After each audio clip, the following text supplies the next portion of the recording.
All right, let's get it. Drive time, Thursday afternoon, 14 minutes past the hour of 2 o'clock. We are looking at a spectacular Utah April day outside. We're tracking towards 70, 72 degrees. It is clear and sunny here in downtown Salt Lake City, Utah. Happy Thursday to you. And as it is every single day, it's good to have you along for the ride. Spence Checketts behind the mic, Porter Larson behind the glass, producing and booking the program today.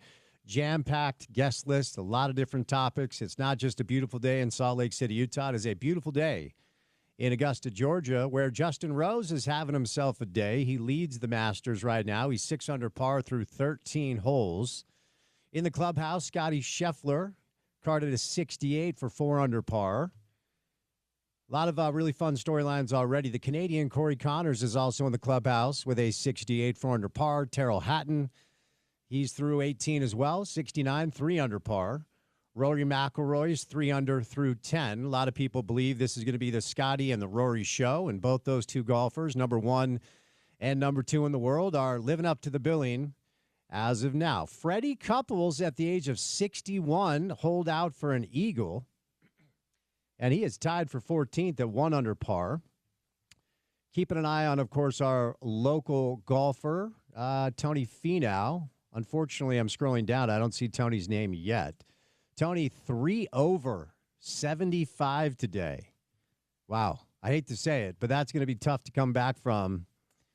Certainly be able to make the cut, but will he have anything to say about this come Sunday? That's tough. Mike Weir, who's from Canada, not Draper, also 3 over today, and he's in the clubhouse with a 75. Phil Mickelson with a 75 as well.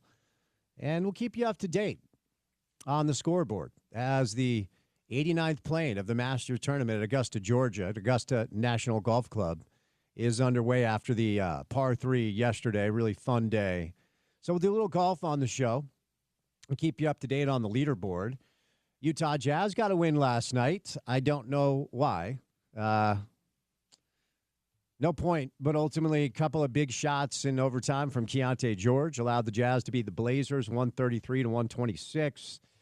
They honored the longtime PA voice of the Jazz, Dan Roberts, who after 46 years and over 2,100 games is calling it quits. His final game will be on Friday as Oklahoma City is in town and the Jazz limping towards the finish line. The win last night doesn't do a ton to the lottery odds. We'll walk you through those coming up in just a little bit. And I'm sure for a team that is, I think they were 1-20 in their prior 21 games with only 3 or 4 wins since the All-Star break.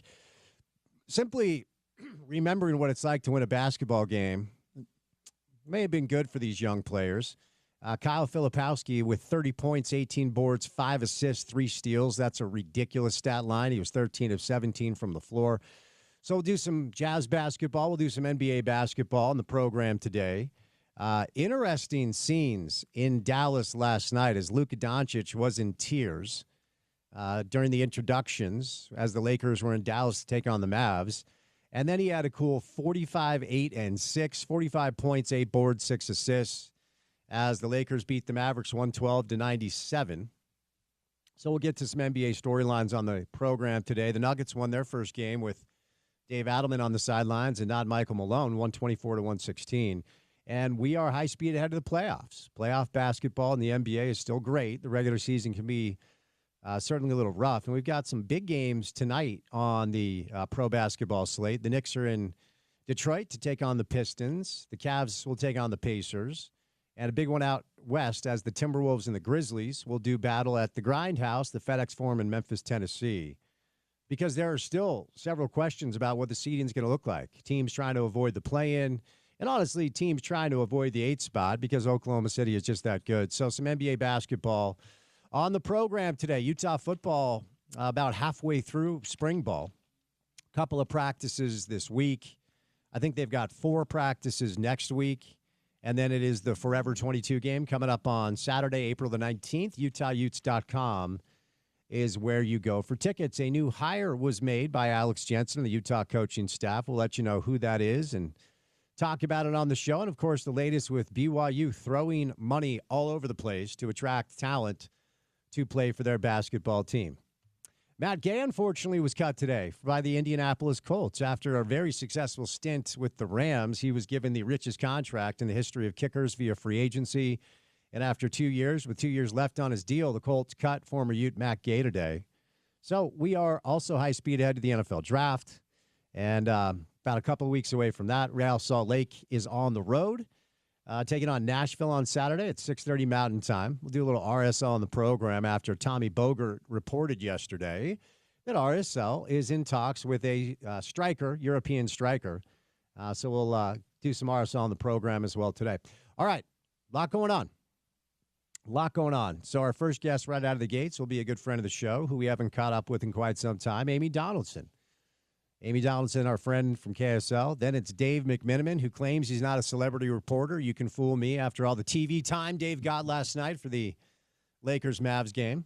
The head coach of RSL, Pablo Mastroeni, stops by in the 4 o'clock hour. And then the defensive coordinator and head coach in waiting for the Utah Utes football program, Morgan Scalley, will join us right off the top of the hour at 5 o'clock today. We're going to squeeze in a little sports court with our friends over at Handy.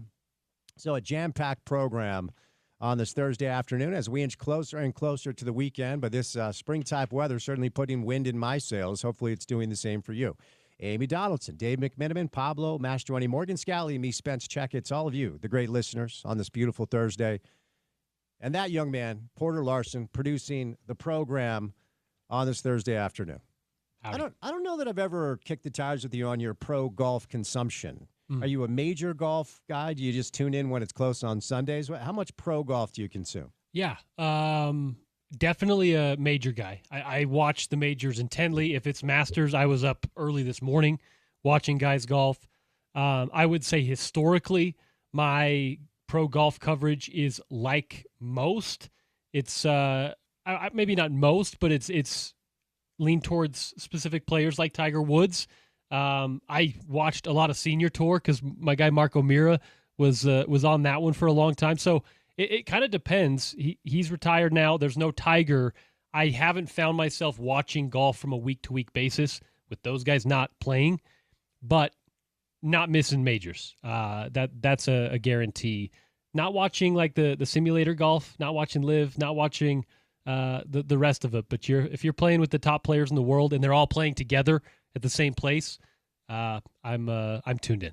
All right, there you go. So we'll keep you up to date on the 89th playing of the Masters tournament, Augusta, Georgia, where the conditions are just spectacular and should be all weekend long. Tony Finau, rough round one. We'll see if he can bounce back and at least make the cut to play the weekend. Amy Donaldson will join us live in studio today, but on a Thursday, before we catch up with our friend Amy, courtesy of our friends at Prize Picks, it is time now for your opening tip. Welcome to The Drive with Spence Checketts on Utah's #1 sports talk. Now into the studios of ESPN 700 to set the scene for the show. The opening tip of The Drive is brought to you by Prize Picks. Use the code ESPN 700 and run your game with Prize Picks. Springtime is here and baseball season is officially underway. Don't miss your chance to add your favorite players from the diamond into your Prize Picks lineup, whether it's strikeouts, RBIs, or first inning runs. Take your pick of more or less for a shot to win up to 1,000 times your cash today. On Prize Picks, you can mix and match player projections from different sports. Combine your favorite baseball players with players from basketball, hockey, esports, and much more.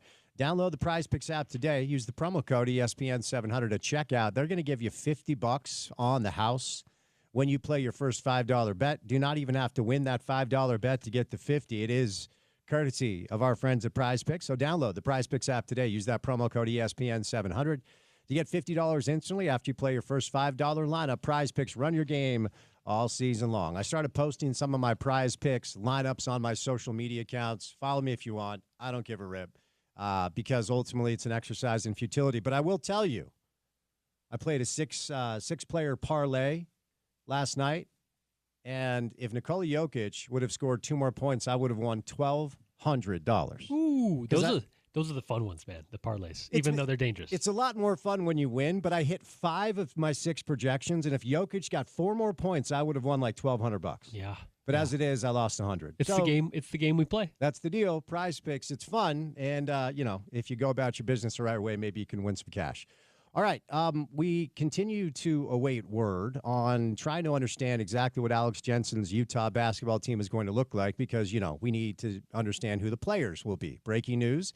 You cannot analyze a basketball team if you don't know who the players are. There you go. Little peek behind the curtain, how we do our business here. So we know only of a couple of players that are going to be on the roster, but we did find out about another hire today as Alex Jensen has hired Eric Daniels as an assistant coach for the Utah basketball program, which is Alex's third staff member. Rafael Chilius, his lead assistant, was the first hire. Wes Wilcox, the GM, also in place. And now Eric Daniels to the University of Utah. Eric has been an assistant coach in the state for 10 years.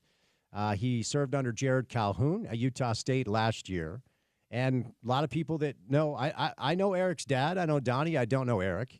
But a lot of people that know Eric believe this is a good addition based off of his understanding and ties to players here in the state and maybe some players that are in the transfer portal from Utah State or Weber State. So Eric, Salt Lake City native, as I referenced, his dad, Donnie Daniels, was a longtime assistant coach here and elsewhere.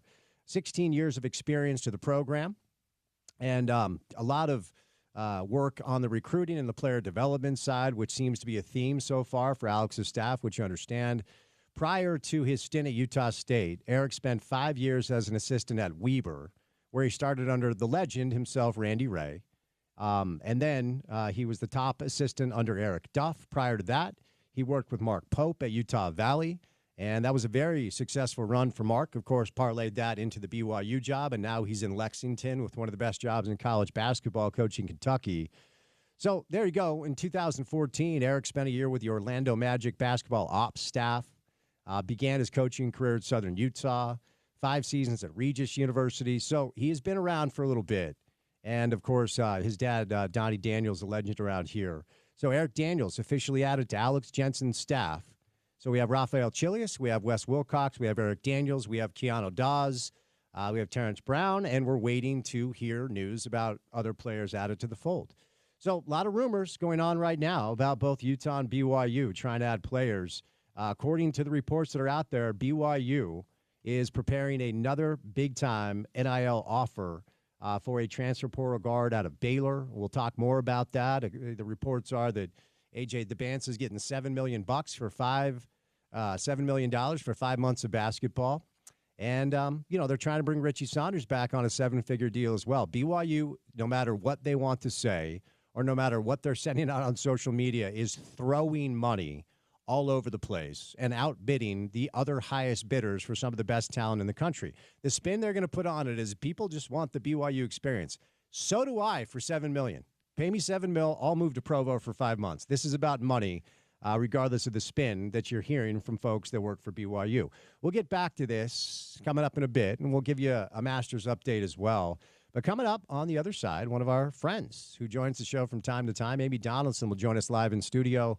Move over to Dave McMenamin, who was on site last night as Luka Doncic was back in Dallas playing for the Los Angeles Lakers. Pablo Mastroeni, RSL head coach, in preparation for the Nashville match coming up on Saturday. And then Utah defensive coordinator and head coach in waiting, Morgan Scalley, during the 5 o'clock hour. We got a busy show. No reason for you to go anywhere. Keep it right here on ESPN 700.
Amy Donaldson is live in studio, which hasn't happened for quite some time on this beautiful Thursday afternoon. So we have a lot to get to with our friend Amy. Amy, happy Thursday. How are you? Thank you. I'm good. It's been so long. I don't know how to work a pair of headphones. Those headphones aren't, I mean, we got other options. I'm not a big fan of those, but they were just plugged in. I have a child-sized head, too. It doesn't help. So, yeah.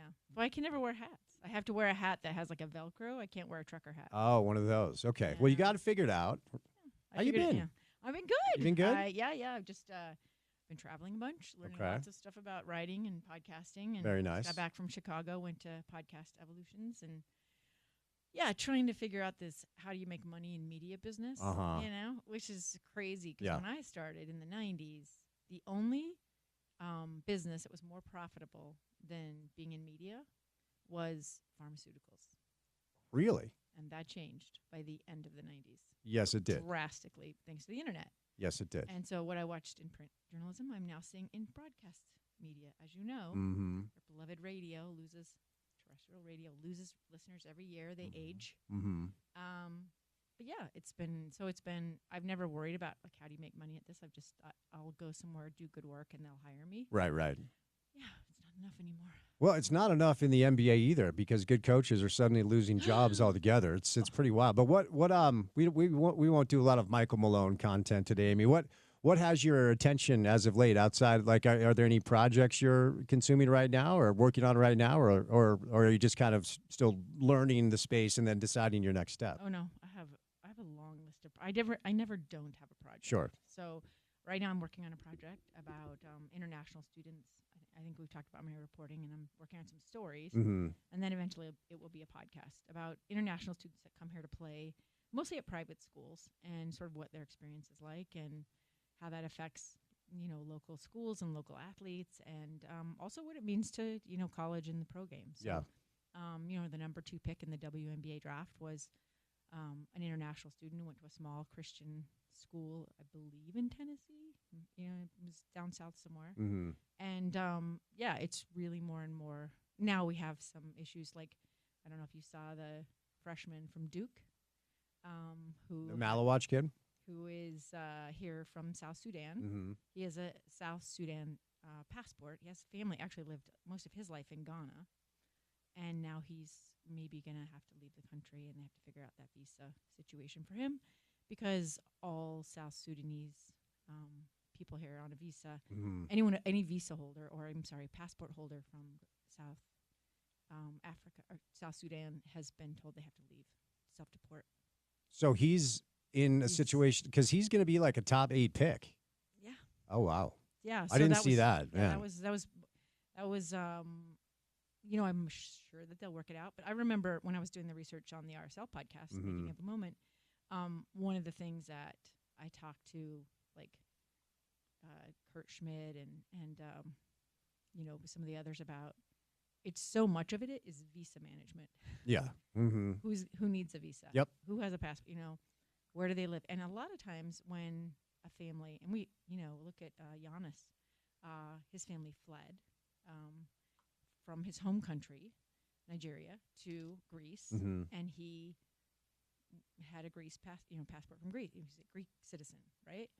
But there are these complications now that all these games are international games, and then you have world politics that impact it. I mean, I saw it during the Olympics when Russia invaded Crimea in 2014. You had athletes who their home was in Crimea, and it was really difficult when those political, happenings then impact whether or not players or athletes can do what they. That's I think it was 2018 when they began a refugee team. That was the first time they had a refugee team. Or actually, I take that back. It was in Rio. Yeah. They had a refugee team. They actually showed pretty well. They played okay, if I remember correctly. So the thing that was fascinating about that was, they let us just interview a bunch of them. I'd never seen anything like it, right? And there was, I would argue the last 10 years we've had a massive refugee crisis in the world, right? Huge millions and millions of people shifting to other places because of war, because of famine, because of really corrupt leadership. Right.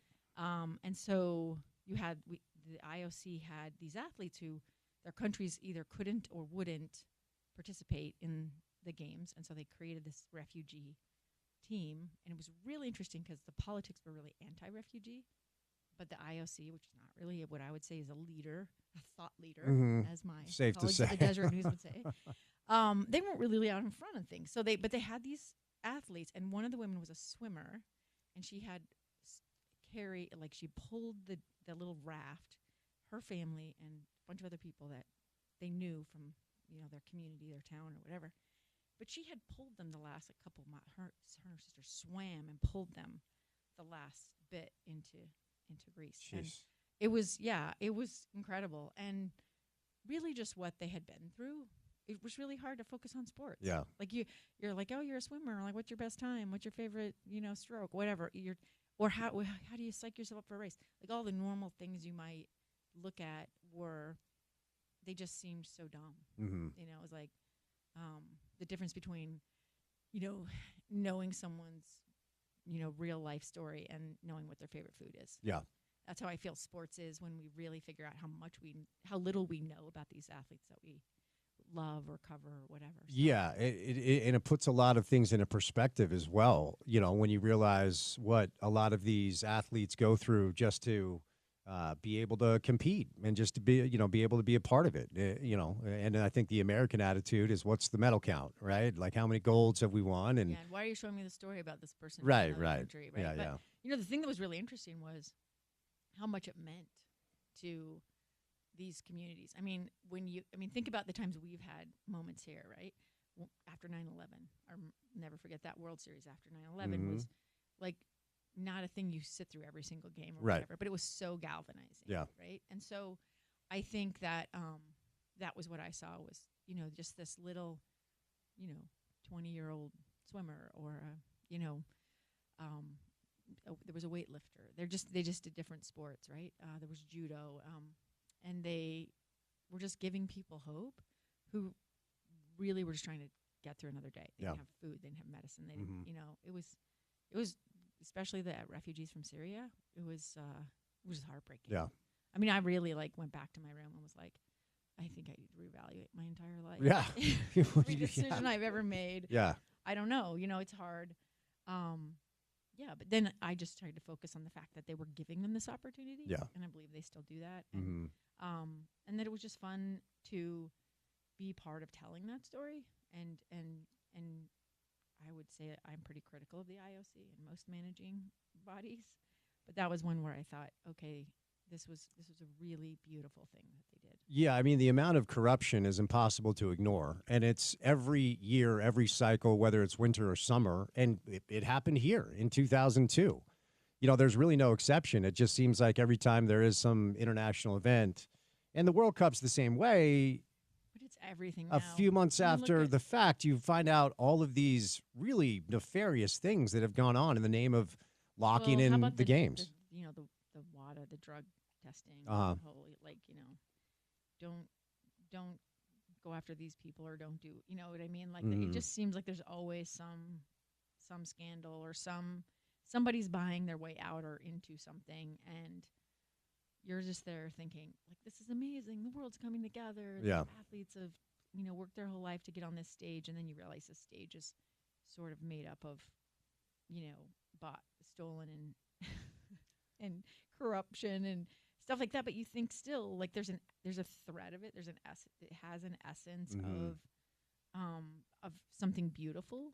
There are so many good, like the first woman to win a judo medal was from the favelas in Rio, and I went to the favelas and in Rio, spent some time. Yeah. Oh, that's pretty cool. So my cousin is married to a woman from Rio. Okay. Her mom does a bunch of work, so she said, do you want to go? So one of my KSL colleagues and I went, and then I went again with her on a little service project. But they don't have running water. The conditions they live in are probably not as good as some of the dogs that I've adopted out. Well, you do take care of your dogs very well. Not me. Some of these, like my nephew and his wife, their dogs have their own bedroom. They have their own bedroom? Yeah.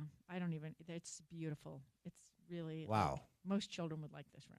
It's decorated. Yeah. And then I go to this little house where it's really like a closet size. They have no running water, and they're offering me coffee. They were just love. It was just, and I just thought, it's really, I think the thing that I take away from all these experiences, happiness is a choice. You're always going to be waiting on something. Yep. Happiness, and that's, it's ironic for a lot of reasons you bring that up. Because currently, that's a dynamic like I talked to my son about, who's 23 going on 24, and he's in the real world. And it's funny, this weird dynamic when you're young, all you can do is think about how excited you are to finish school, get in the real world. Then you get in the real world, you start working, you realize what bills are. And I just had to walk him through how to do his taxes. And he's like, Dad, this adulting stuff isn't all it's cracked up to be. So day in and day out, just remembering, and the stories you're sharing about, folks that certainly are less fortunate than most of us give you perspective where every day you can choose what you focus on. Well, and I also think that, it's the way you look at fortune, too, right? So less fortunate is definitely the way I would have seen it. But, when you interview them and you talk to them about what they're doing and why they're doing it and what they're bringing to their communities, you go, gosh, maybe they're more fortunate than me. It just, you know what yeah. I mean? The purpose, the place they have now in their country and Yeah. in their community. And I would say, I read an article about Cooper Flagg, because my nephew is a Jazz fan and he's obsessed. All my nephews are. Yeah. He's obsessed with the draft, and this is all we can discuss now. Right. Mm-hmm. We had to sit through this season. We had a little mini pack because he just got stationed at Hill Air Force Base. He's in the, in the Air Force. And he's just been a diehard. My brother-in-law bought one of the old chairs from the old Delta Center. Oh, wow. Okay. He lives in Alaska. He's a police officer in Alaska. But yeah, but I read this article and we were texting back and forth. And did you see the post game where Cooper was just devastated? Yeah. Mm-hmm. And so, we're used to that. We've seen that. Sure. I've seen. That was a tough way to lose too, by the way. Oh, yeah. Oh my gosh. So I've seen, you just seen people's heart break in a million different ways, right? Mm-hmm. Watching Nicole Picus Pace the first time I saw her in 2010 when she lost out on a medal after she came back from a horrific accident where the bobsled hit her and busted her leg. Mm-hmm. She probably shouldn't have even been doing sports again, but she came back from that, gets to the Olympics in 2010, and she'd already qualified when she got hit by the bobsled. That's wild. And best in the world. And you don't know is your window closing, right? In athletics, it's always about as much about timing as it is your talent. But then she comes back and she loses out by a tenth of a second. Mm-hmm. It's literally a blink of an eye. Yeah. And so, you just how do you not replay that in your mind for the rest of your life? Am I that unlucky, or was I lucky that I came back and I got to compete and I was fourth? Yeah. Right. Yeah. So it's all this perspective thing. But I read this article about Cooper Flagg. It was a column, an opinion piece, but I liked it because it was about, I hope there's somebody. We're so fixated on the next big thing. And now it's children. These are the next big. Look at AJ DeBanza, who's going to BYU.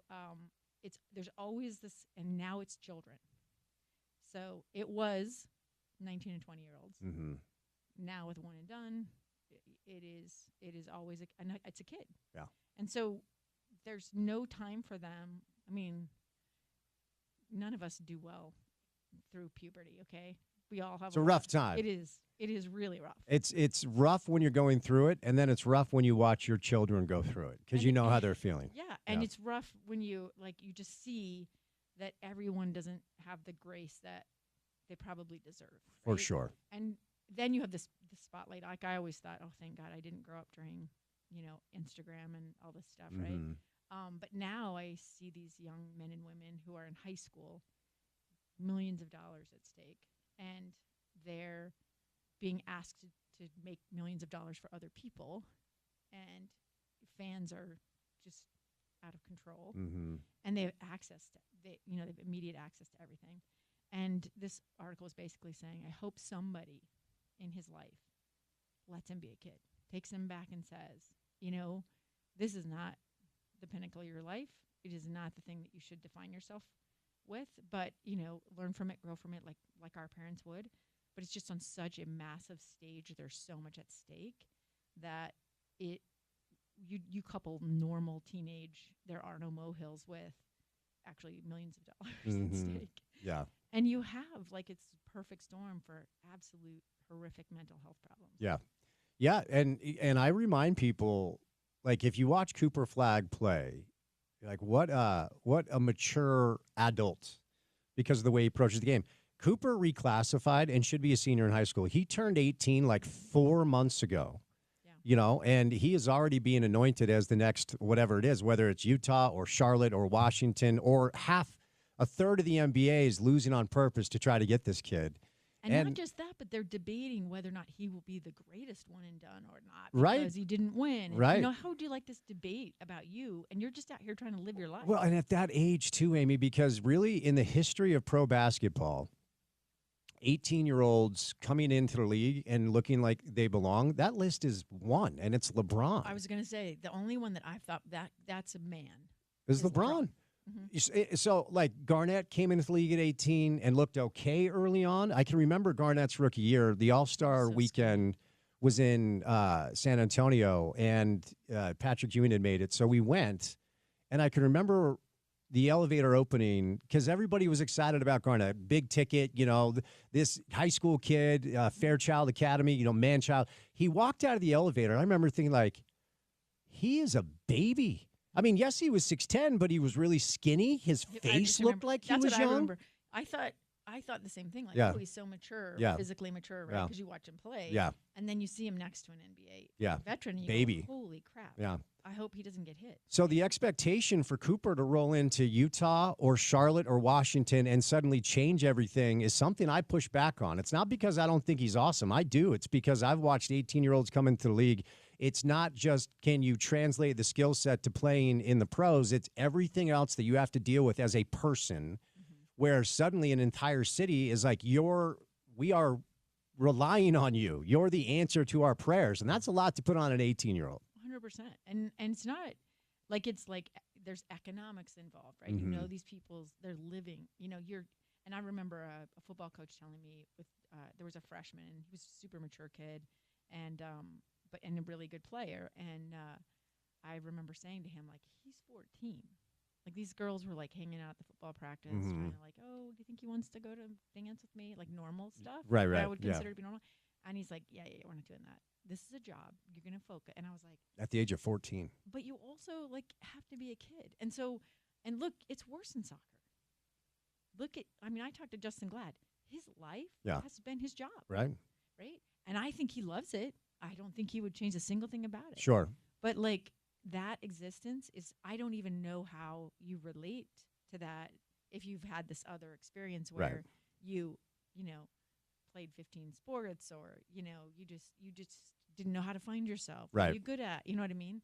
Like, I look at the focus and the commitment, the level of discipline that is required of athletes in sports now. I mean, I just read an article about women's basketball. Women's basketball has never been more popular than right now, even though the viewership is down from last year in the Final Four or from the championship game. I would say top to bottom, every league is getting more media attention. They're getting more financial investment. Everything's just better across the board, right? Yeah.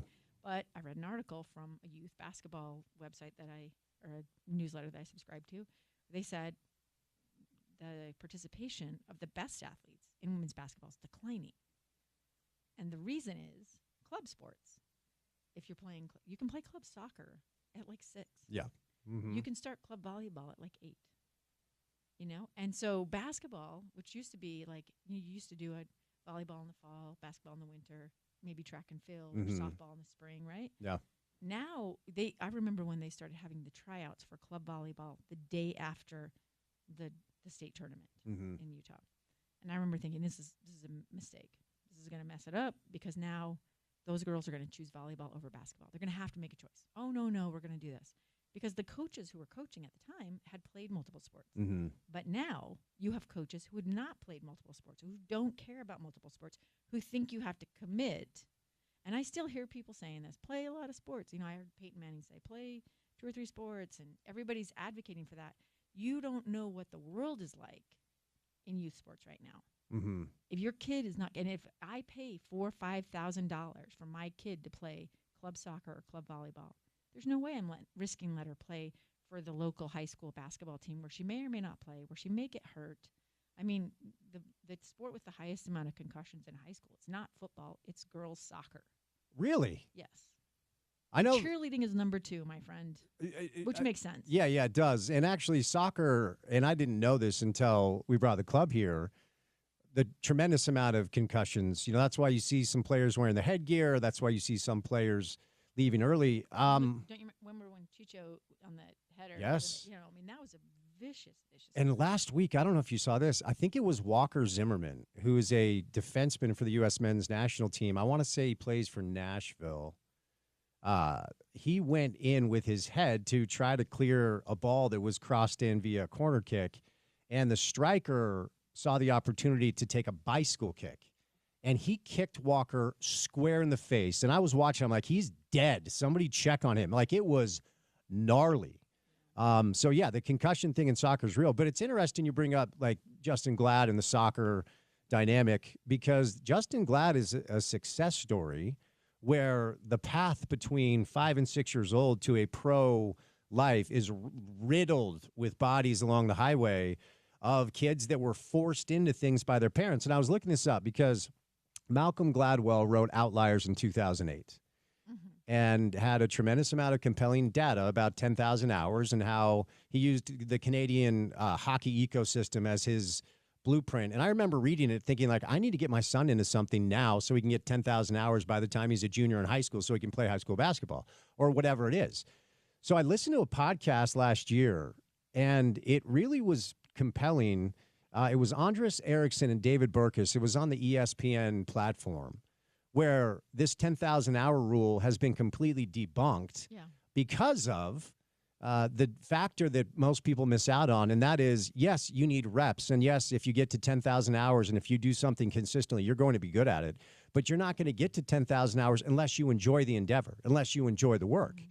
So what Malcolm Gladwell left out, and parents, I think, don't fully maybe understand, is yes, it's fine to push your children to succeed, but you need to give them opportunities to find out what they love to do. And then when they land on something, then yes, encourage them if you have the financial means, pay for club soccer. If they want to play golf, it's expensive, but if they love it, and if you want to see them succeed at it, they need to spend hours doing it. But if they don't love what they're doing, they're going to burn out before they're 15 or 16 years old. And parents push these kids with this 10,000 hour mark in mind, like, okay, if I can get little Johnny to 10,000 hours, maybe he can get a college scholarship or play it, make some money via NIL. Yeah. But unless your child loves what they're doing, you're going to burn them out. But I would say you should not be pushing them anyway. Number one, how many people picked their career at age 8? Very few. No, I remember my kid wanted to be a spy. She's a therapist now. 10,000 hours as a spy. Yeah. My youngest daughter wanted to be a singer. They don't know what they want to be. I wanted to be an astronaut, and then I wanted to be president, and then I wanted to be the president of the Mormon Church. Do you that didn't work out. Do you still want to be president? Is that no, okay? Not at all. Well, not at all. But so that's what I'm saying. Like, you don't know. You just pick things. Because right? Stephen A. Smith is apparently looking for a running mate, Amy. I think you could be great at that. I don't think I could run with Stephen A. Smith. We would be fighting more than a married couple. There's no way. So you wanted, your career arc was astronaut. Mm-hmm. And then my dad said, you have to do math if you want to be an astronaut. So then you decided you wanted to be president, and then you wanted to be the prophet of the church. Yeah. And they were like, yeah, there's a problem with that. And but the president thing was kind of the politics thing didn't really die till college. But I think my point is, I would say if I had something to do over again, there's two things I would do differently. One, I was never rescue my kids from painful situations. I didn't do it a lot, but I did it enough that they keep I do dog training, as you know. Mm-hmm. And one of the things that I found is if you do a lot of obedience, the dog doesn't know how to make a decision unless you tell him what to do. Interesting. And I find this is very true in life. If you say this is the way everything has to be, and you give everyone directions, and there's so much structure that nobody knows how to make a choice. Mm-hmm. A, they don't have confidence in their own decision-making ability, and B, they don't have resilience. What gives you resilience? What gave me resilience? A lot of failure. Mm-hmm. I didn't make a lot of things I tried out for. Do you know how terrified I was for my kids to try out for things? How much I didn't either want them to try out, or I wanted to make sure they would try out for something that I knew they could make. Yep, for sure. And so I think that as a parent, I really, really regret that the number of times I either pushed them in a direction where I knew they would succeed, or I discouraged, let's not do club soccer. That's a lot of Mhm. money. It will impact our vacations. We like to travel. And I wish I had pushed them to. I had encouraged them to fail, to try things that they might or probably would fail. Yeah. One of my favorite athletes is Jared Campbell, who ran the Barclays. He's an ultra runner, and he says he doesn't do anything professionally unless he's pretty sure he's going to fail. Oh, interesting. And to me, that's the opposite mindset that I have always had. Yeah. I didn't want to do anything unless I was pretty sure I was going to succeed. Yeah. And just interviewing him, just seeing what he's done and seeing what he's able to accomplish, he's done something nobody else has. And in finishing the Barclays Marathon 4 times. But he's also like just an incredible human being, right? Because what failure does is it teaches you about limits and about your own, like, you think you know what rock bottom is. You don't know until you suffer. You don't know until you fail. You don't know until you have pain, right? And if you are insulated from all of that, I mean, it's just, I'm in a little story group. I'm working on a couple of projects, and the most boring stories are the people who don't have anything. They're like, everything's good. I'm great. Yeah. The people who come in and like, I just got out of prison for selling drugs, and now I'm clean 10 years or whatever. They're interesting. That, how did that happen? Sure. Yeah. How did you pull yourself out of that? Yeah. Right? Yep. That's the thing I would say if I was to do sports over again with my kids. I didn't push enough because I didn't want them to fail. Yeah, I think that's very natural, to be honest with you. I think it resonates with me. It resonates with me as far as how I was when I was younger. I never wanted to do anything unless I was good at it, because you don't want to be embarrassed or vulnerable or whatever. But we will catch a break. Amy Donaldson is live in studio. Brought to you today by our friends at IFA Country Stores. It is warm. Spring is here. If you've not thought about your lawn yet, well, it's time to think about it now. So IFA Country Stores has everything you need to care for your lawn, no matter its size or shape. Their 4+ lawn care program can promote a healthy green lawn for you this summer. They're the same products used at many local sports fields, golf courses, and city parks. You can consult IFA's team of experts for your yard this season. Visit them online at ifa.coop or stop by one of the 18 Utah stores today. IFA Country Stores, helping to grow the things that you love. More with Amy Donaldson, live in studio, coming up on the other side, right here on ESPN 700, 92.1 FM. We are proud to be part of Utah's ESPN radio network.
Have a day, Justin Rose. Goodness gracious. 8 under par through 16 holes. He is 4 shots clear of Scotty Scheffler and Corey Connors, who are in the clubhouse at 68. Rory McIlroy off to a good start, 3 under par through 12. Unfortunately, Tony Finau cards a 75 today, and that is good for 3 over par, which is tied for 65th. Tony is going to have a dynamite second round just to play in the weekend because Augusta National is a very unforgiving golf course. Amy Donaldson is live in studio. We were just talking about the magic of owning a dog, the magic of owning a canine. And we'll get back to the sports stuff for a moment, but our station mascot, Duke, is in studio, and he's been attached to my hip now for quite some time. Mm-hmm. For listeners out there that have never experienced what it's like to own a dog, and not just any dog, but like the dog, the one that gets you.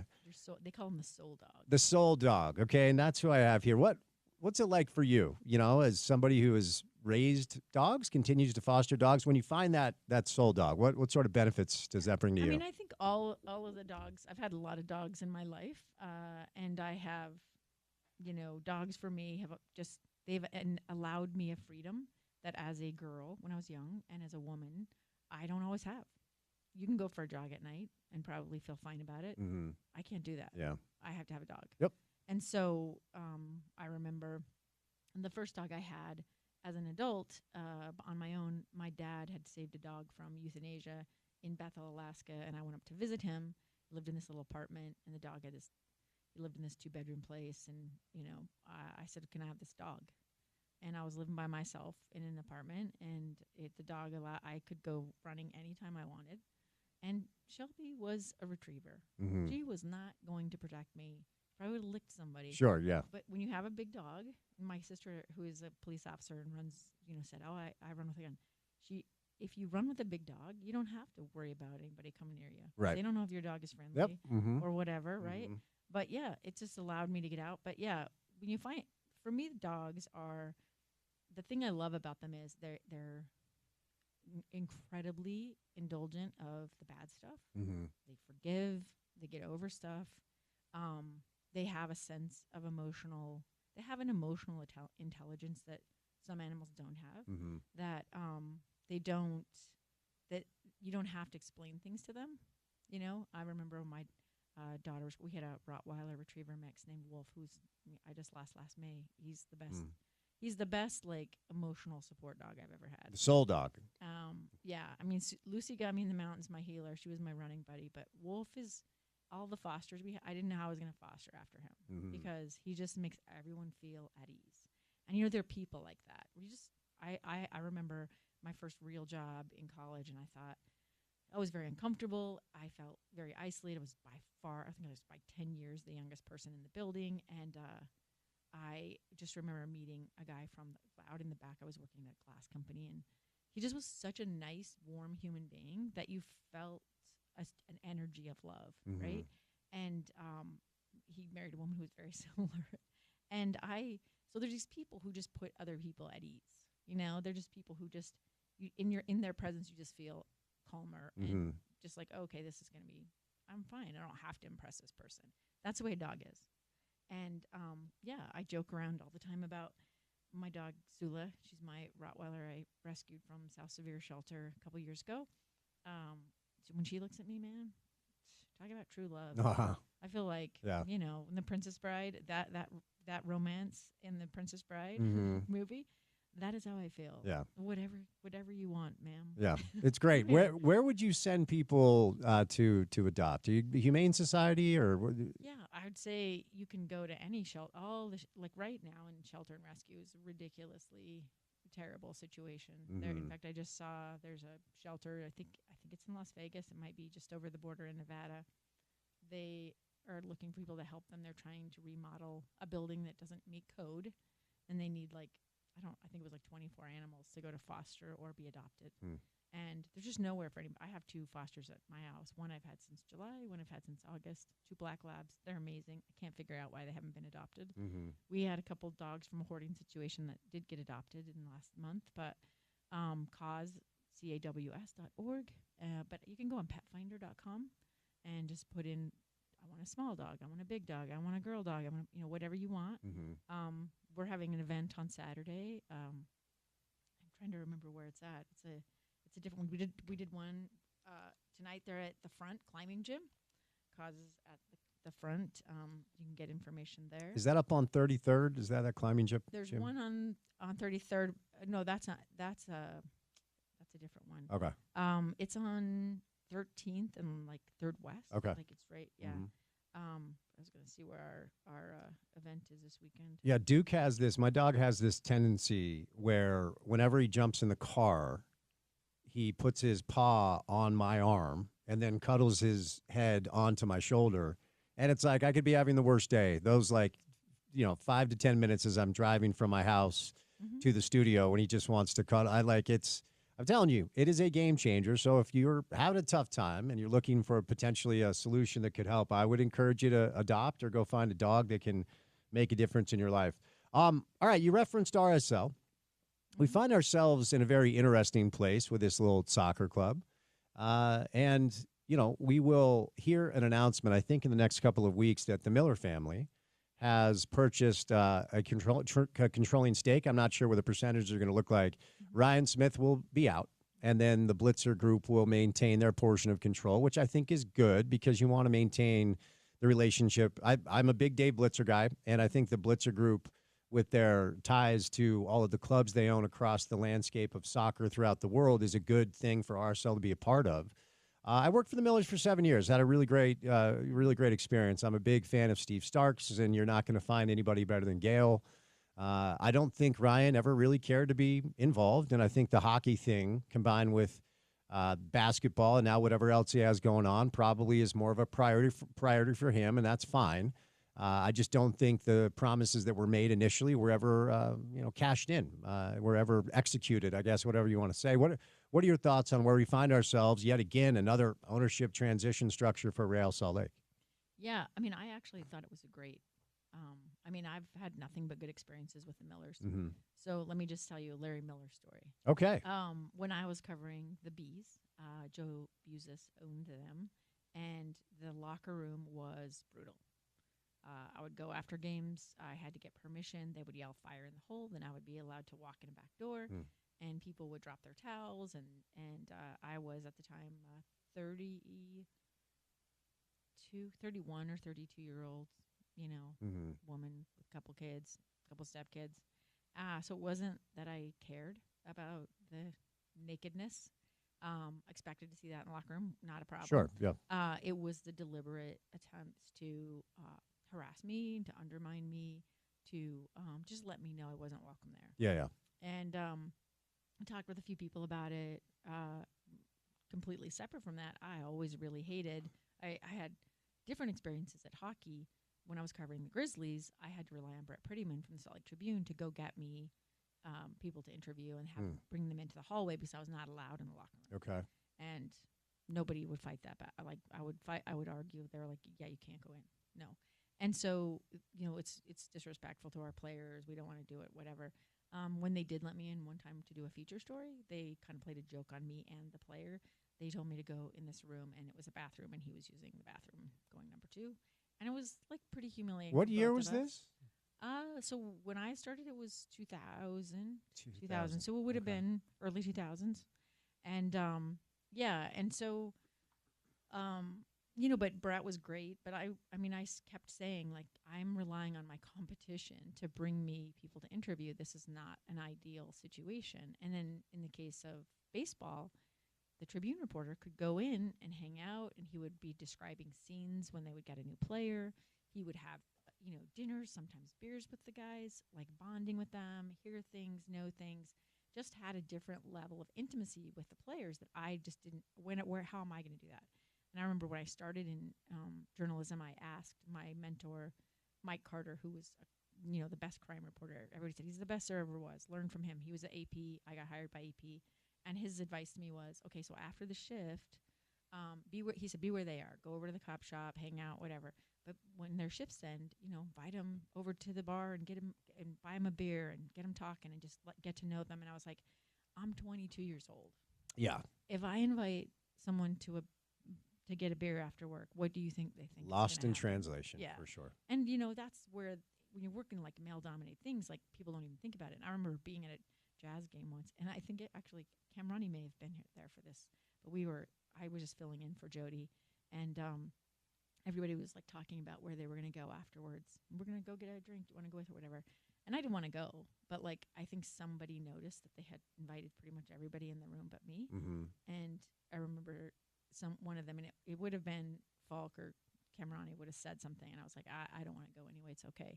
But like it's just you're at a competitive disadvantage, right? Yep. So I was interviewing Larry about this softball tournament that he was bringing to Utah, like World Championship fast pitch softball tournament. I was out at his office in Sandy, and we did the interview. Every time I had, like when he had the WNBA, I went over, chatted with them for a minute. He invited me to sit with them. Every time I talked to him, couldn't have been more accommodating. Gave me way more than I ever asked for, right?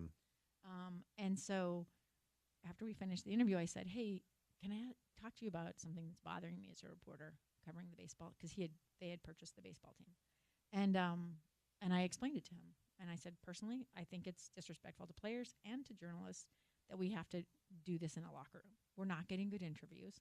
Nobody's talking to us because they're trying to get dressed and get out of there. Isn't there a way we could do this differently? There's no other business that asks you to talk to people who are not dressed, right? It just doesn't make sense. Well, yes. There's no other business we need to discuss on air that does exactly. that. Well, no business I would like to work in. For sure.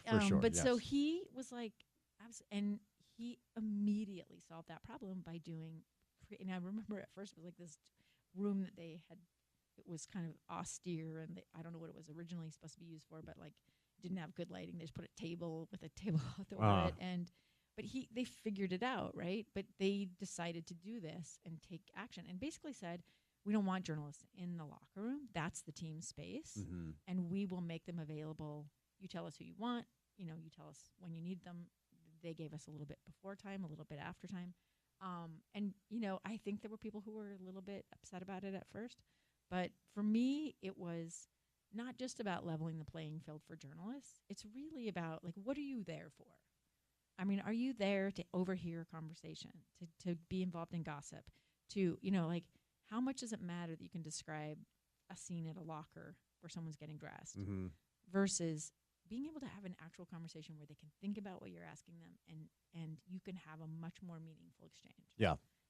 I mean, I know if I'm half dressed, I'm not going to be thinking about what I'm talking to someone about. I'm going to be thinking about, am I covered? Is there a TV camera around? How long is this going to last? What am I obligated to do? There was just a controversy about this in golf with the after interviews. Trying to remember who it was, but I think it was McIlroy who defended the other golfer, saying that we don't have to talk to you. Oh, Colin Morikawa. Yes, yeah. yes. So, that's right. And there was this whole idea, and I've never felt like, I know there are requirements for athletes to come and talk to media. I know there are like media, and without them, some athletes would never talk to us. But I think I don't want to interview somebody who doesn't want to talk to me, and I know that except other people feel differently. They're not politicians.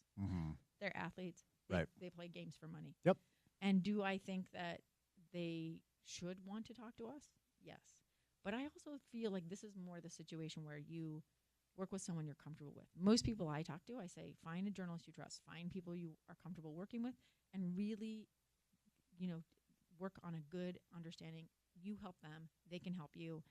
I see sometimes journalism as much more transactional. You give me what I want, and I'm going to go and do what I want with it. And I don't really care about you. Yeah. Like, I feel like you owe me this.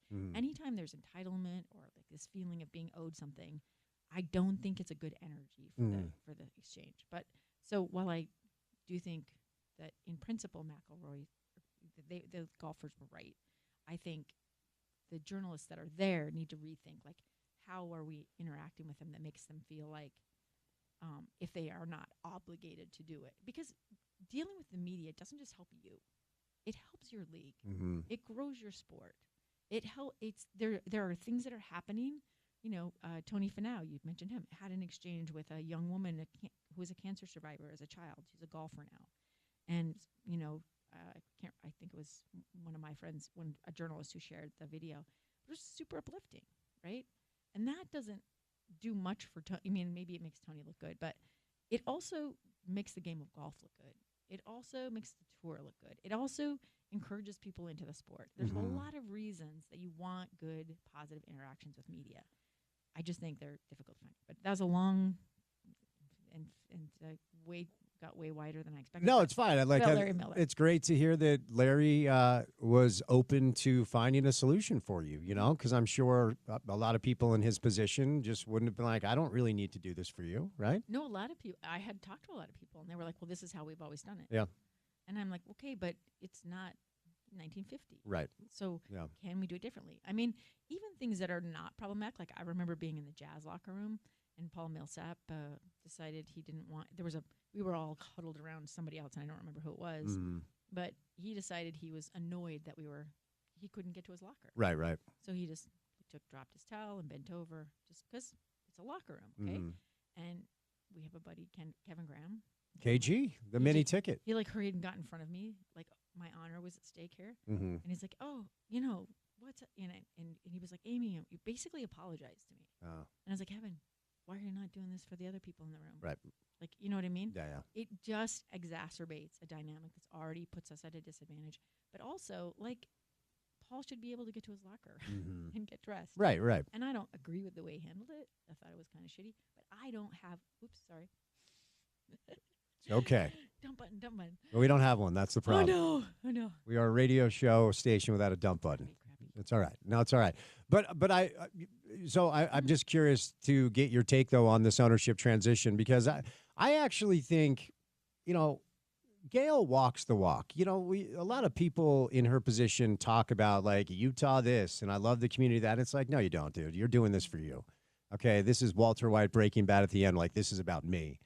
And Gail has, I don't know that the list of people that have done more for our community than Gail Miller, she might be at the top. If there's anybody else up there, it's a very short list. Spence Checketts. I mean, there are some. Sure, but Gail to me has always been one that is front-facing about wanting to do good and actually does. That's been my experience with Gail Miller. 100%. And I think they're concerned about more than just the success of a sports team. Case in point, they were involved in the tour of Utah. That's how I met Steve Miller. Right.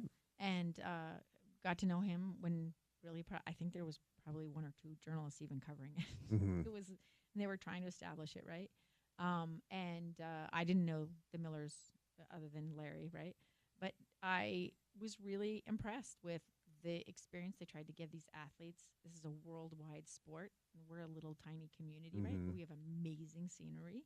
And you can make some really incredible courses here. If you're talking racing, bike or hiking or running. But I loved working with them because they weren't just about we need to make money. It was about we want this community to have this because this will open their world. This will change the way they see this sport.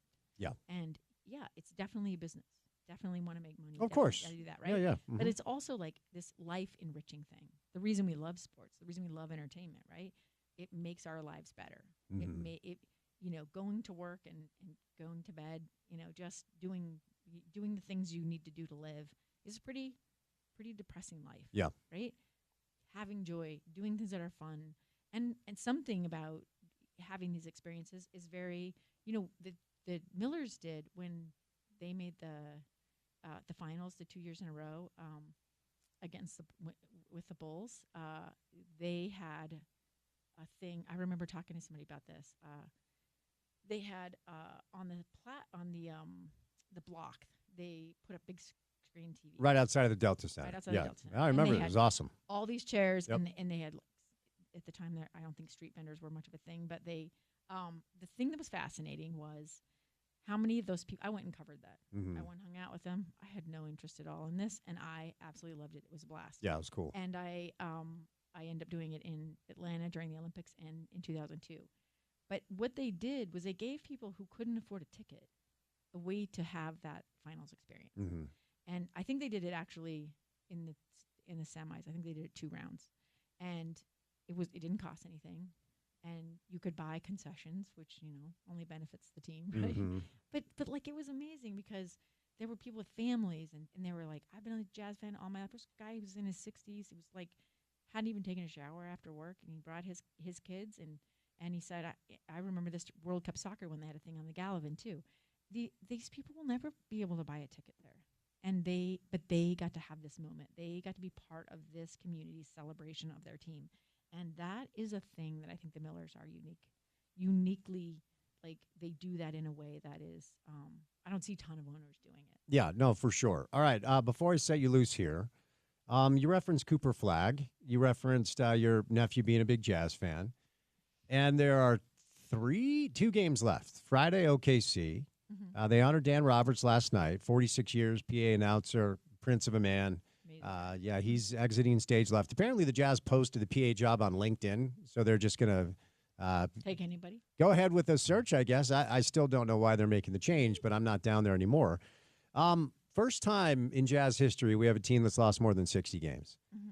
And I watch every game. It's part of the job. It's also part of my entire life. Jazz basketball is intertwined in my entire life. And it is really hard. And, I have a lot of good friends that are still with the organization. And it's hard on the players. It's hard on the coaches. It's hard on the front office. It's hard on ticket sales. Fans are showing up. The TV ratings are massively down locally. Mm-hmm. When Gobert and Mitchell and Quinn had, like, their best teams, the Jazz were second in the NBA in local TV ratings to the Warriors. The Warriors were one because Steph was Stephing and Durant, the whole thing. Yeah. And I think there were only 2 teams that had a more precipitous drop than the Jazz have in local TV ratings. And I get it. I know look, they operate in a league that incentivizes losing. And as long as losing is incentivized for certain teams in certain situations, you're going to see teams do what the Jazz are doing. Mm-hmm. We're just not used to it. What do you think this has been like for Jazz fans that are used to at least competent basketball? Well, I think that this is the problem with business and sports getting married. Mm-hmm. Because competition-wise, I mean, the person I feel the sorriest for is Will. For sure. Because how do you find purpose? How do you think about competition when you know your owner doesn't want you to win? Like, success is trying to win. It is trying to be your best. So how do you do that? How do you honor that, right? How do you have some integrity in that process if the goal is to lose? And it's not a matter of, like, we're going to give our best and we're just, overmatched or whatever. Like, they're sitting their best players. Yep. Like, it's so I feel like it's been hard on the fans. I feel like we haven't seen anything like this. I mean, this is, as someone pointed out, if you lived in another city, this would be like, meh, so what? You know, it matters to us because this is a community where this idea of not trying your best is also just no one's going to admit to that. For sure. Not okay, Yeah. right? Mm-hmm. So I think those are the things I've thought it. I think I mentioned this to someone. I think it's fascinating. I would love to talk to him honestly about. Will? Yeah. Yeah. How do you have integrity in this coaching process in trying to get guys to give you something good or great or develop or have long-term goals about who they want to be in this league, about how you're going to evolve this team when the entire season. I think the real issue to me, the root of the problem is the league, and they should change this system. As you said, it incentivizes losing, and it's not just incentivizes losing, it's ruining the game. You're hurting your own product by making sure that in certain markets that the best players are not going to be on the floor. Mm-hmm. So you're not getting your best every game from everybody, right? And you're not even getting you have someone like Jordan Clarkson who's had this crappy year, right? Because of what's happening with the team.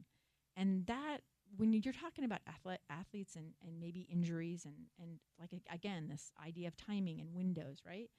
I just feel like the league should adjust the way they think about the draft and reimagine it, because they are hurting their own league. And eventually this will be, when you get to a point where the haves and the have-nots are farther apart, you could get to a situation where half your teams are trying to dump. That's lose. where we're at, Amy. Right now, down close. The stretch, there are, if I am kind, I say 6 teams are doing this. If I'm honest, I'm telling you 10. because of injuries to Wembanyama and Embiid. Philly's in the mix. San Antonio's in the mix. To your point, it's fixing the draft structure, eliminating any incentivize for losing. And you know what would cure all of this is promotion relegation. It'll never happen. Oh my gosh. Oh my gosh. It would be that amazing. It would be awesome. I'm 100% on board with that. Yeah. I think it makes everything exciting. Yep. It makes everything matter. Mm-hmm. I mean, and to me, that's competition. It is. The beauty of sports is that everything matters. Yep. Did you slough? Did you not go to practice? Mm-hmm. Did you show up late? Did you do less than you were asked to do? Every little thing should matter, right? Yeah. Every little extra you do should benefit you. Yeah. And when you are trying to work in a place where excellence is not rewarded, I just think that's a bad recipe. I'm telling you, my father has a role on the board of Burnley FC, a soccer club in England, and they're about to hopefully, I think it's next week, play a match where if they win, they're going to be promoted again. But they've been promoted and relegated for 3 straight years. And it is the most intense viewing experience I've ever had in my entire life for a little old soccer club that's not at the top of the Premiership table trying to fight to stay in it. And the days where they've lost to be relegated back down to the second division or whatever they call it, the people that are involved with the club are devastated. And then the next year, enough success to be promoted once again. And when they're able to grab promotion, it is promotion just to be able to play with the other teams, not win the league. No, but I think what it does is it makes everything meaningful. Yeah. And I think that when BYU was independent, one of my concerns when they first went independent was if you don't have a league title, that's one layer of success that you've taken away from For sure. Yep. So if you don't win every game and make it to the playoffs, right? And expanding the playoffs gives you levels of success. Right. And so there's lots of ways to have that moment you're talking about where the community can galvanize, where everybody can be inspired, where people can give everything they've got to this community that we're all trying to be a part of. Amy, I've taken up too much of your time. Where would you tell our listeners to go find whatever it is you're working on right now? You could listen to there is a new episode of The Letter from season 1. Okay. It's called The Hearing. Oh, wow. You can go to theletterpodcast.com. I heard from somebody the other day about one of the bonus episodes. One was about your dad. It was from a businessman. Oh, okay, and cool. one was about the world according to Pablo. So actually, there's really great stuff in the bonus episodes too, from Making of a Moment. I've listened to every minute of it. Yeah, but I would say you could do any of the apps, the Spotify, the Apple, all the above. So. Just too much Trey was all. That's it with the Making of the Moment. Hey, great to see you, my friend, okay? Thank you so much. Amy stops by today, courtesy of our friends at IFA Country Stores. The weather is warm. Spring is here. Have you ignored your lawn? Well, it's not too late, but it's time to start thinking about it now. IFA Country Stores has everything you need to care for your lawn, no matter its size or shape. Their 4+ lawn care program can promote a healthy green lawn for you this summer. They're the same products used in many local sports fields, golf courses, and city parks. You can consult IFA's team of experts for your yard this season. Visit them online at ifa.coop or stop by one of their 18 Utah stores today. IFA Country Stores, helping to grow the things you love. We'll switch gears. Dave McMenamin, who was on the scene last night. Luka Doncic back in Dallas is going to roll by. Pablo Mastroeni, head coach of RSL, and then the defensive coordinator and head coach of waiting for the Utah football program, Morgan Scalley, on the other side of 5 o'clock on a busy Thursday drive. So keep it right here on ESPN 700.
Have a day, Justin Rose. He just missed a birdie putt on 18, and I think he'll tap in for par here for a 4-stroke lead over Scotty Scheffler.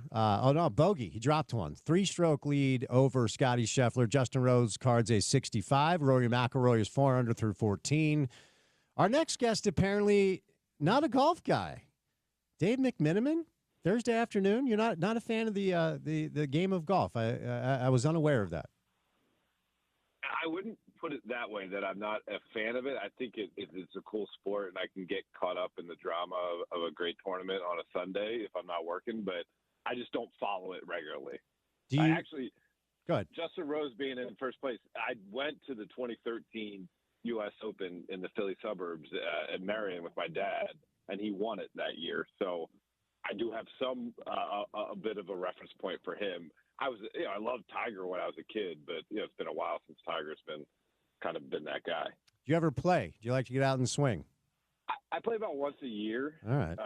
It's one of those things where I have a bunch of friends as I get a little longer in the tooth that's their main form of physical exercise / recreation, and I'm still trying to hang on to my pickup hoops game. So if I get free time, I'm doing that rather than going to the golf course. How often are we talking pickup hoops, Dave McMenamin? What's the consistency level? I play, if I'm home in LA, I play Saturday morning, Tuesday night, and then usually one other weekday floating morning. So 3 times a week. I'm picturing Dave McMenamin on the beach, maybe somewhere down in Santa Monica, shirtless, right? Outdoor basketball. Is that what we're talking about here?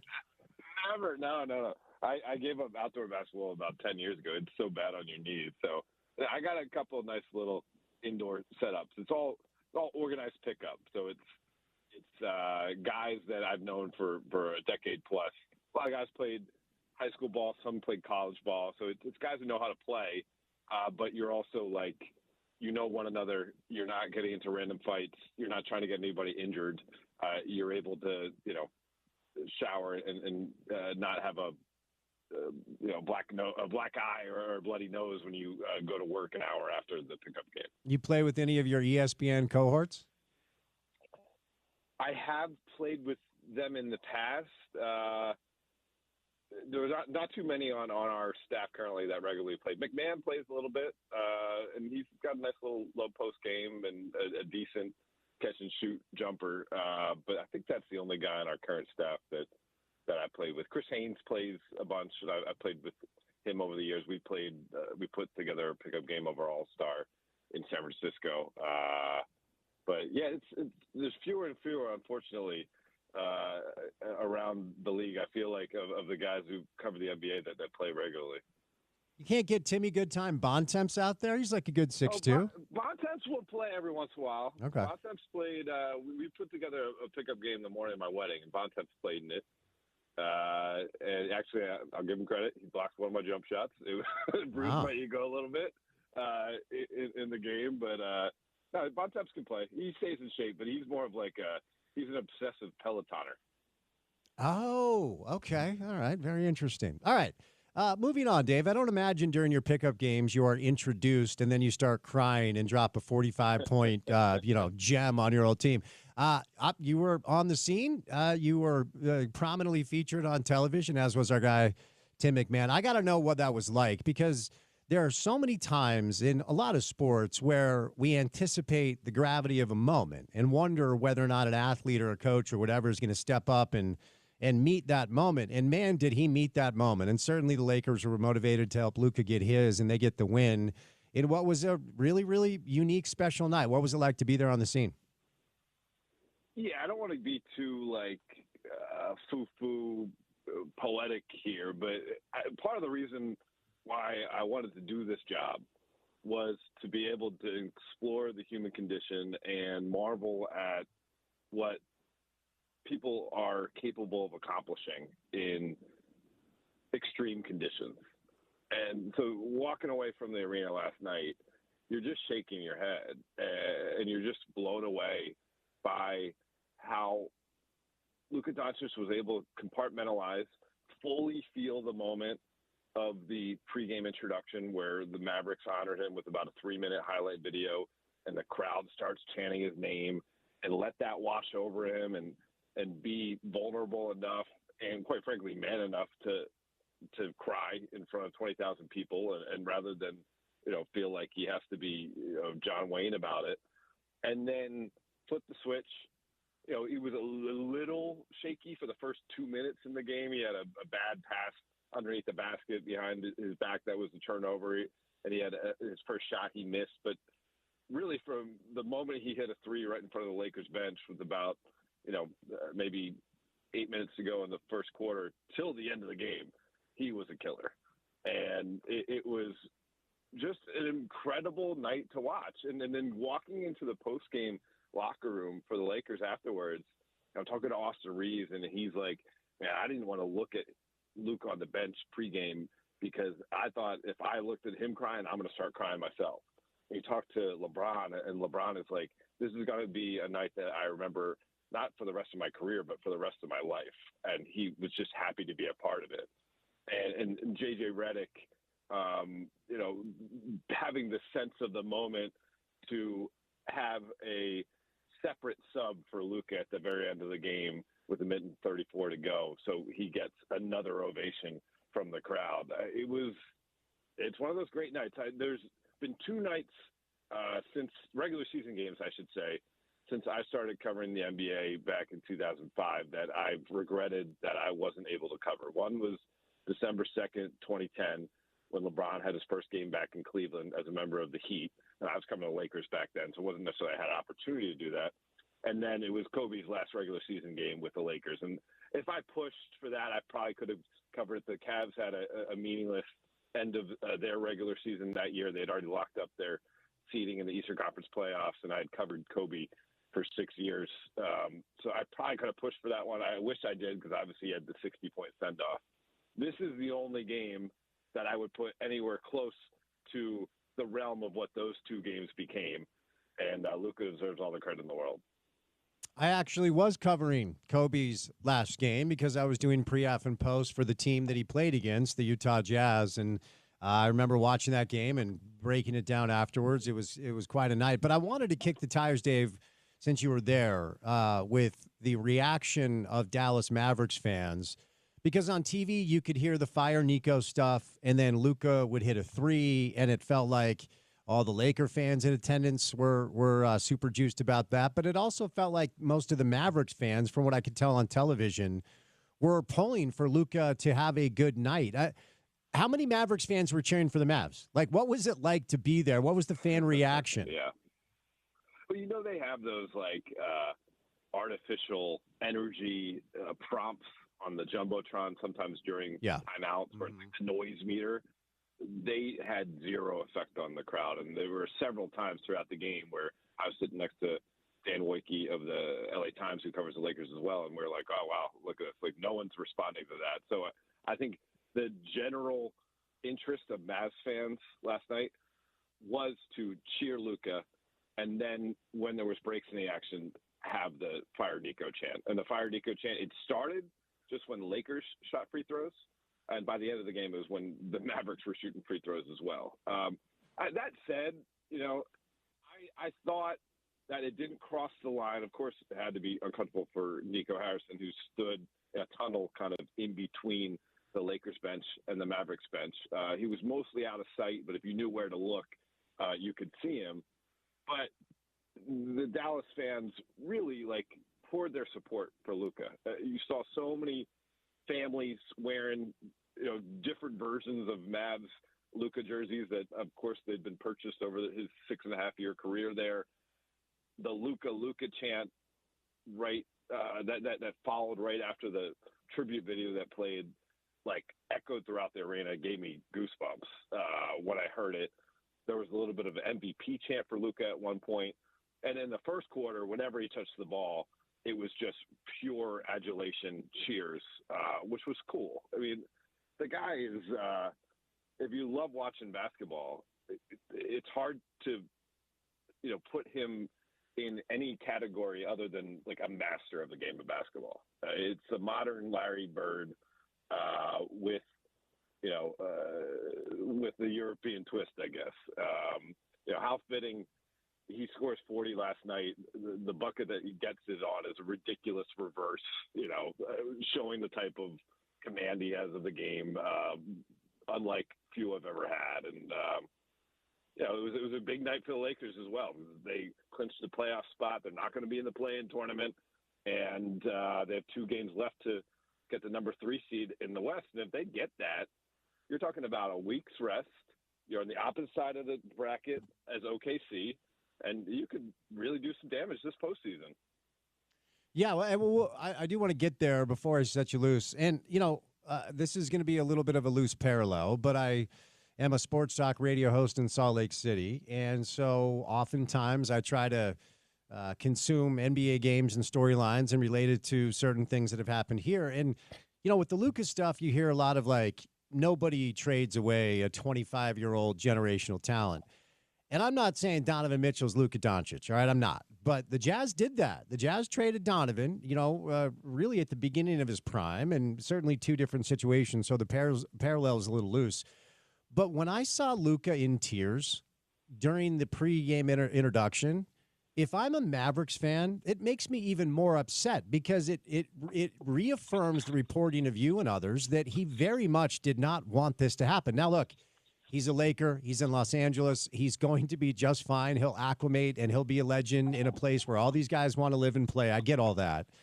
But when Donovan Mitchell came back to Salt Lake with the Cavs, there were no tears. There was no emotion. Like when he left, it was kind of like, yeah, I'm out, and I'm thrilled that I'm no longer there anymore.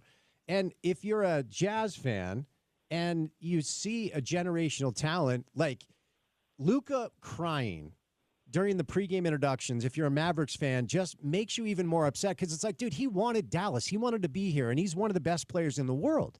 And, from a Jazz perspective, it's like, if Donovan was outwardly upset about that move and he clearly wanted to be back here, I think it would have changed the way a lot of Jazz fans viewed him then and view him now.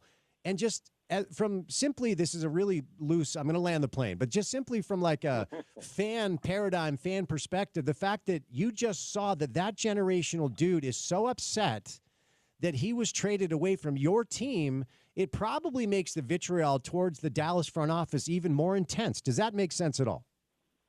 It does, because it's going to be hard to figure out how that faucet gets turned off. Basketball fans, like Mavs fans are basketball fans, so they're going to continue to see Luka's success with the Lakers. And I'm not saying that the collection of talent that the Mavericks have right now is a bad one. If Kyrie Irving can come back, let's say play half the season next year, the second half of the season, and they can stay healthy with the rest of their core, they will be a significant team in the Western Conference, but they won't be favored over the Lakers. And even if they win a championship with that group sometime over the next couple seasons, I just don't know if it will feel as good as had they won with Luka Doncic. And when I came back, I covered the Lakers for 6 years, then covered the Cavs for 4, and now I've been covering the Lakers for 7 on this current stint. When I came back to LA, there was a faction of Laker fans who kind of didn't want LeBron to be on the team because they wanted to see the group led by Lonzo Ball and Brandon Ingram and Julius Randle figure it out together and follow that story all the way through, because it was kind of the quote unquote homegrown talent. It's going to be a different feeling for this Mavs group if they can, in fact, even do it. I mean, that's a monumental test to begin with. So I don't see it changing. Obviously, Nico Harrison has had the support of Patrick Dumont, the new ownership group, or the trade wouldn't have gotten done. So I don't necessarily think his job is in jeopardy, but the job's not going to be fun. I mean, he still has to, be a citizen of the city of Dallas, and he has a family there, and you go out to dinner and go to shows and et cetera, et cetera. Like, it's got to be an uncomfortable experience for him, kind of no matter what happens with the Mavericks going forward. All right, Dave, I know you got to run, so I'll just ask you one more question. I'm old enough to remember when you were good at your job, typically you kept it. And if you're an NBA coach, I guess that's not the deal. A lot of reporting, good reporting from both you guys at ESPN and then the folks at The Athletic about what was going on behind the scenes in Denver that led them, the Kroenke family, to move on from both Calvin Booth and Michael Malone, who after a decade of very successful basketball, including a championship, has been shown the door. I don't fully understand it. I'm sure you can provide some context, but what's your reaction to this story? I was not surprised. I mean, I was certainly surprised by the timing. I was not surprised to hear Michael Malone being let go. I'd heard some things throughout the year. And then, of course, you see the way the league has trended that head coaches, good for them. I'm glad they get paid really well because that's the only part of their existence that's guaranteed, that they're going to get a really good salary. And everything else is you are the automated scapegoat. It's much harder to trade or change the roster than it is the coach. And, of course, the general manager wants to always have a way to not make it their fault, right? The surprising part to me was Calvin Booth. And, of course, Booth's reputation after building the championship team of a couple years ago took a bit of a hit, not being able to retain guys like Bruce Brown and Jeff Green and Contavious Caldwell-Pope. And obviously Christian Brown's role has improved in that time. But other than that, what have they added? They added Russell Westbrook? Like, come on. So clearly he had not had the best couple seasons, but I figured it would have gone the way that we've seen in other organizations. You get rid of the coach, the general manager has a little bit more time here. But listen, it's a bold move. I don't like it just by the fact of they'd already qualified for a playoff position. Yep. To me, like, it's bad business. It's not treating people like humans. You let the coach then coach the team in the playoffs for the playoff position that he'd already qualified for. That's what I would do. But they're going to get a look at David Adelman here, and the front office part will be very interesting because the Kroenke ownership group is not known for really being willing to open up the purse strings and spend at the level of some of the other teams that are perennial contenders. Will they do that here, spend a lot of money to get one of the top executives on the market, or do they try to do it on the cheap? There's a reason why Masai Ujiri's in Toronto, and there's a reason why Tim Connolly is in Minnesota, because Denver didn't pay them either. And so very interesting situation. And of course we all are wondering about the potential fallout of, will Nikola Jokic want to finish his career there, or will he be the next superstar to decide that I'm better off finishing my career somewhere else? All right, my friend. Well, I appreciate the time. Have a great weekend ahead, and we'll chat soon. Thanks, Dave. Yes, sir. Thanks, man. Dave McMenamin covers the NBA for ESPN. He's on Twitter at MC10 is where you find him. Dave stops by today, courtesy of our friends at the Salt Lake Bees and the Bees Avenue Hive. It's opening week right now. It goes through April 13th. It's the inaugural season at the ballpark at America First Square in South Jordan. Every game will feature exciting giveaways, so don't miss out. Experience the thrill of America's favorite pastime and join us this season for professional baseball, family-friendly entertainment, and unforgettable memories. Giveaways include pennants, T-shirts, beanies, and more. Every night of the first homestand, single-game tickets are on sale now. Visit slbees.com for more information. This season, the Bees are going to feature fireworks and drone nights throughout the year. Brunch every Sunday home game, Bark in the Park nights where you can bring your dog to the game, a Superman night, and a cowboy-themed weekend. The ballpark at America First Square is designed for year-long use. Coming soon, a brand-new Bees team store is going to be open all year. The site's going to have a megaplex theater that includes movies, bowling, arcades, and dining, restaurants, and a concert stage. The Salt Lake Bees are dedicated to providing a premium experience with wallet-friendly ticket pricing. The privately financed stadium has a capacity of 8,000 fans and offers open lawn premium club and field seating options, ticket for every type of fan. Fan amenities include a locally inspired concession spot, a grab-and-go market using smart technology, alcohol-free family zones, spectacular views of the Wasatch Mountains, improved transportation and access to the ballpark, more parking, lower cost for parking, newer track stop at center field for America First Square, and increased walkability.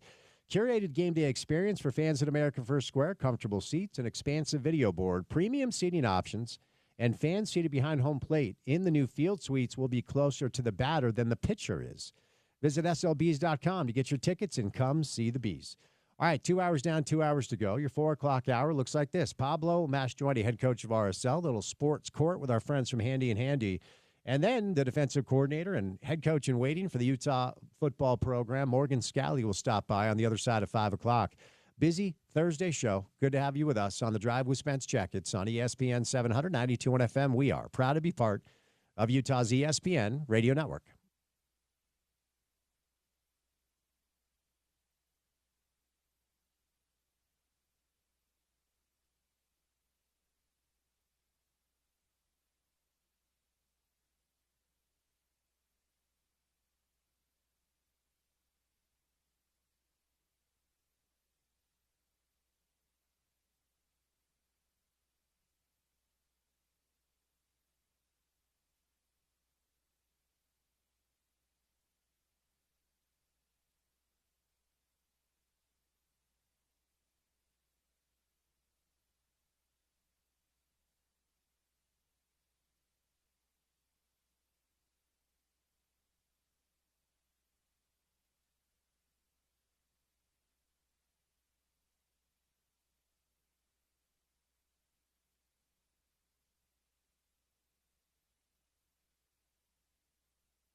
little bit of breaking news on a Thursday. Jeff Goodman is reporting that Rob Wright has signed with BYU, Baylor transfer, who is a point guard, as Dallin Hall is on his way to Virginia and Yegor Demin is on his way to the NBA.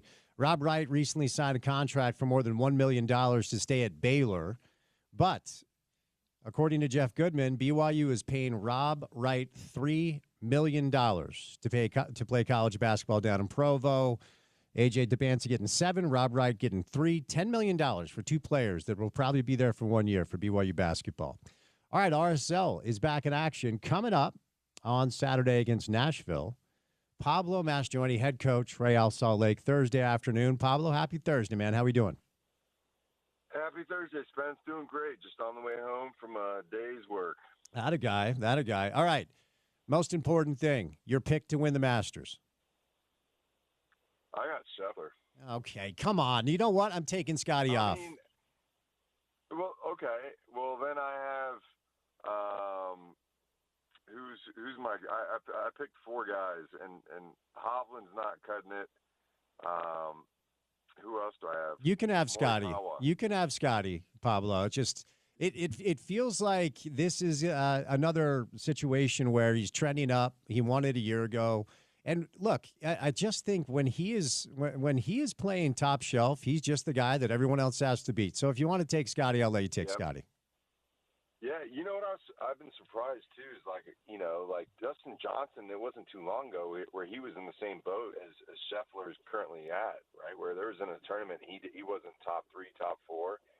So I'm a bit shocked, and I wonder if it's the migration to the LIV Tour that's affected his game, because he was one of my top dogs back in the day. Yeah. When DJ went to LIV, that was the first one that hurt, and then they got Brooks, which also hurt as well. But yeah, the LIV guys right now, I guess Terrell Hatton playing pretty well. But it's interesting. I wonder if there's a soccer equivalent of a golfer like Scotty Scheffler, who when he is on his game, you just know that you've got to deal with that guy. Is there a soccer equivalent, like throughout your career or whatever, like one dude that played for a team where you knew that you were going to have to deal with him when you showed up to play? Well, I guess the one guy would be Messi, right? And I think he did it last night again. Yeah. You know, this team, they conceded an early goal, and Miami had to score 3 unanswered goals, and they did it, and he scored 2 of them. So he's one of the guys when he's on his game. I mean, again, I've seen teams try to man mark him, try to double team him. It just doesn't matter. I mean, this guy, when he's on, he's unstoppable. Yeah, no doubt. I'm always fascinated as to what makes one of those dudes click and makes them one of those guys. And Scotty's year last year was very reminiscent of Tiger back in the day. I know I'm not supposed to say that. How much pro golf? I know you're very busy with your job, but how much professional golf do you consume? Are you a guy that likes to watch these major tournaments? Yeah, the majors I really enjoy. I just don't have the bandwidth or the time to be able to consume too much of it. But a couple of years ago, I was watching ho-hum tournaments, you know, the Sanderson Farms tournament, and really get into it. And I think it coincided with my golf game being pretty good about 8 or 9 years ago, where it's slowly trickling off. But this last weekend, I had the opportunity to go to Arizona for a couple of days and shot a 79. I feel like I'm getting back into the swing of things. We got to get out, man. We got to get out. I know you're busy, but we got to get out at some point now that the weather's warm. Absolutely. Let's do it. All right, my guy. I hate to start here, but we have to. Kurt joined us this week, so you are in good company for me to ask you the question about when reinforcements could potentially be on the way, what these reinforcements look like. What have you been told, man? What's the time frame we're looking at now? Yeah, so I think there's one particular player that's relatively close, and there's just some. We just gotta, you know. Again, it takes 2 to tango, right? So he's got to come a little ways. We've got to come a little ways, but I think it might manifest itself sooner than later, and that's. Fingers crossed that works out. And then we have a couple other guys that we've looked at. One of them is top. The other guy is kind of in his nascent stages of his career, but again, a really good player. And I think, you know, and we've talked about this internally, is that experience for our front group, you know, in particular for guys like Dominic and Diego Luna would be really, really important for their growth. Again, it'd have them not carrying such a load. And obviously Luna, I wouldn't even consider a younger player anymore because he's breaking through. But really just having a bit more experience and would really bring a lot of confidence to the team. So that's really an area that we're focusing on when we're selecting these players. And experience doesn't necessarily mean age. It just means years playing professionally. And a lot of the guys in Europe, they start with their 16, so they have quite a few years of experience under their belt. 2 weeks as of yesterday for this primary transfer window to close. What have you been told, and what can you share about how many signings you guys are hoping to get across the line prior to April 23rd? Yeah, we've talked about one or two, and the way it's looking is definitely one. And then kind of keeping the powder dry to see what it looks like for the summertime. And as we've talked about in the past, the summer it's a really difficult window for us. It leaves you with essentially 9 games left if you bring someone from abroad, given the paperwork. So, at this point, Spence, having one guy at this point in the season, I think will put us in a good way. And then, it gives us options heading into the summer window. So I'm just going to ask you about this because it has been reported, and it is public knowledge, that one of the players that you guys are talking to is a Slovakian international forward, Robert Bosniak. I don't know, man. That's the name that I'm reading off this report from Tom Bogert.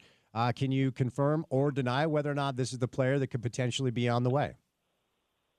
I would say that he's on the list. Okay. You got to keep it suspenseful, Spence. Sure. If not, then it's just like ho-hum news, right? So he's one of the 3 guys that we've penciled in and have had dialogue with. But again, no guarantees that the things are going to line up with him. Sure. And I do appreciate the flair for the dramatic. I just want you to have more talent at your disposal, Pablo, at this point. I appreciate it, Spence. No, you're absolutely right. Again, and for me, it's not so much about it's not about me. It's not about me. It's about what a player of this magnitude would do to the group and belief in the group. And when you look up front, you see a guy that's like he's been here, he's done that, he's played at a great level, and all those. It's you wouldn't think of it like that, but like again, it'd be like. When the Lakers picked up Luka recently, and now you're like the 5th guy on the team, but now you have LeBron and you have this guy, and it's like you believe more than you've ever believed, even though you know what I'm saying. So it's like it has that type of magnetism to a team, and for me, it's all about belief. And when you have when you have good experienced big players. On those front lines, you can concede a goal, and it doesn't waver your belief. In fact, you're now pushing forward with the understanding that you are going to get another goal back. Help us understand the process here, and we'll just use this striker as the hypothetical example. Okay, as you pointed out, we're not sure if it's going to be him. We're not sure if it's going to be somebody else.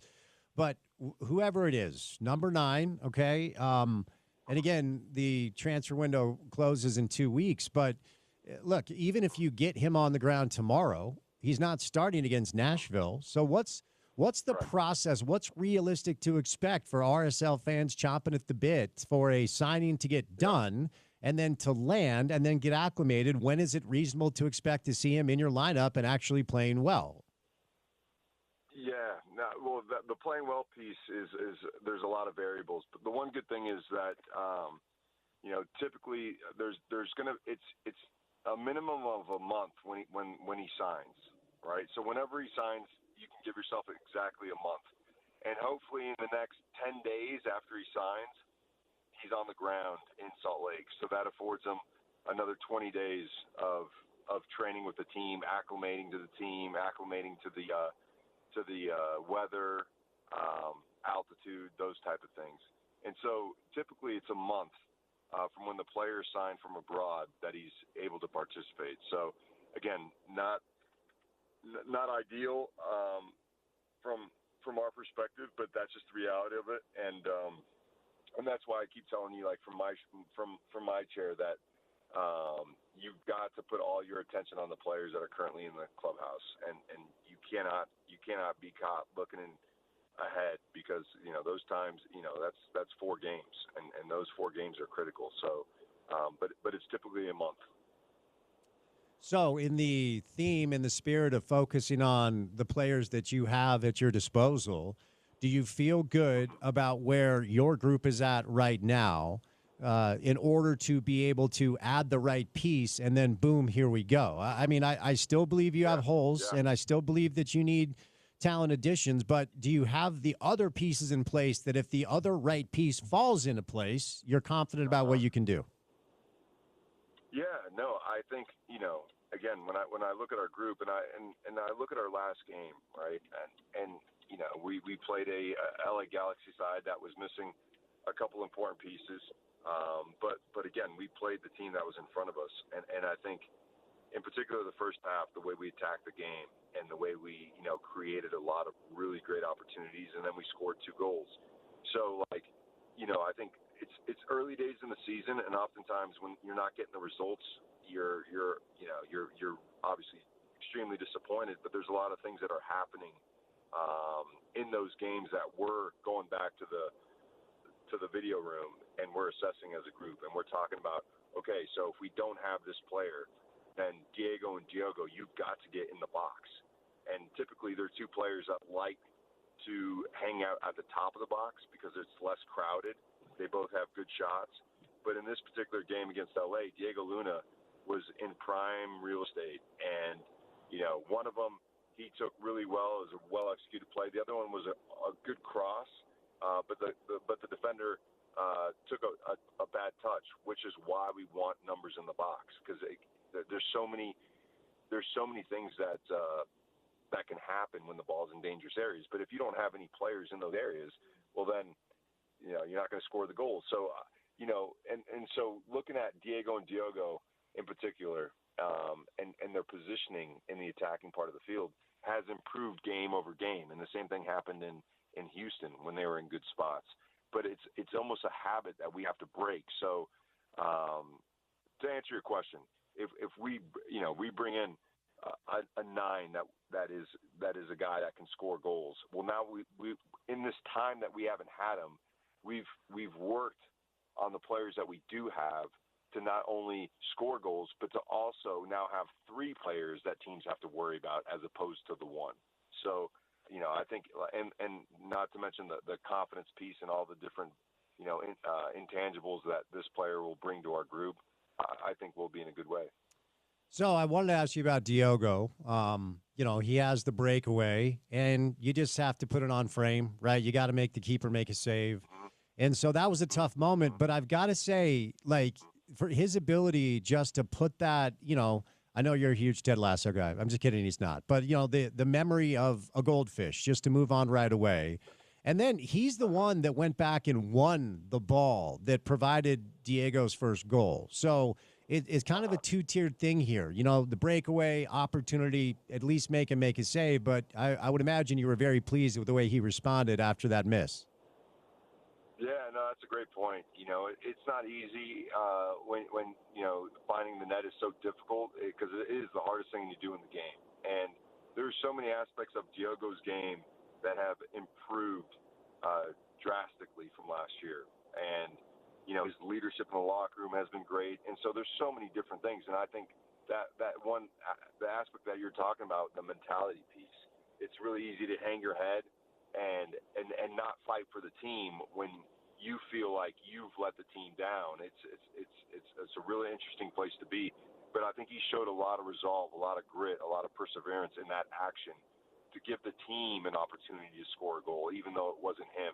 So he's doing a great job. He's been a catalyst in the games where we've been successful, and so we need Diogo to be either contributing from a goal scoring perspective, or if not, from a leadership perspective, which is putting the team first, and he did that on that play. And then, of course, probably buried the lead, but Diego with the brace. And, it's this two-tiered thing now with the way the club approaches development and how many really talented players have been, sold for a premium, where I just get nervous that I'm going to wake up to an alert that you guys have moved on from Diego. But Kurt actually yesterday, and it was a little bit of a sigh of relief because, yes, Pablo, I have begrudgingly accepted the ethos of this club, where, as Jason put it on the show 2 weeks ago, we do not write checks for $10 million for players. We develop players, and then we sell them for $10 million. Okay, all right, that's the deal. I'm not going to say I'm on board. I'm just going to say I understand, and I just don't want to see him moved on. So as he continues to evolve, are there any anxious moments for you where it's like, hey, don't score every game, man. We need you here for a while. Of course you want him to do what he's doing, and he's just so good. I mean, what is that like as a coach where, you want your players to succeed and do well, but there's also this underlying, like, is he playing too well for us to hold on to him? Right. No, that's a great question. And the coaches kind of threw that around, that we might lose Diego in the summer. Again, I think from my chair, Spence, is the reason why I coach is to share experiences with the next generation of players. And hopefully they have an opportunity to experience playing for a national team in a World Cup and winning an MLS Cup and all the trials and tribulations that come with that. And I think that gives me the greatest joy, and, sitting down with Diego last week and just talking through some things like, nonverbals of body language and getting the right spots and all these little things, and then seeing him go out and perform. Now, it wasn't because of the video session, but it's the commitment that we have a wonderful coaching staff that spends countless time with all these players, and they're getting the best individual video sessions and work and just a lot of love, and these coaches do a fantastic job, the coaching staff. And so when there are moments like this where a player's like come to the club and no one really knew who he was a great young player, but played in the USL, and then year over year, he's having this, increase in play, and now he's with the national team. I mean, it's for me, it's why I do it. And so if Diego were to, get an opportunity to go abroad and it makes sense for the club and it makes sense for Diego, well, then I think that's what our job is, right? Is to help the next generation of players achieve their dreams. And so while it would be really tough to replace a player like him, you go on celebrating these players' careers. I'm watching, Andres Gomez from afar and seeing how he's settling in, and it's been difficult for him initially, but that's all a part of it. And so while it would be tough in the short term, losing a player like Diego Luna, who's doing everything for the team, in possession, out of possession, in the clubhouse, in the media, he is the face of our team. And when you lose a player like that, obviously there's going to be a big void to fill. But the other part is that I feel like we've accomplished what we've wanted to do, which is helping players reach the next level of their game. And I suppose the Andres and the Fidel transactions lead to proof of concept, right? So what sort of access into conversations or doors do success stories like that give you that maybe you didn't have prior to? Say that again, Spence. Sorry, I lost you. So the success stories, the proof of concept, where you guys have now shown that you can identify young talent, develop them, then move them on for a premium. What sort of doors does that open for you to have conversations with other players?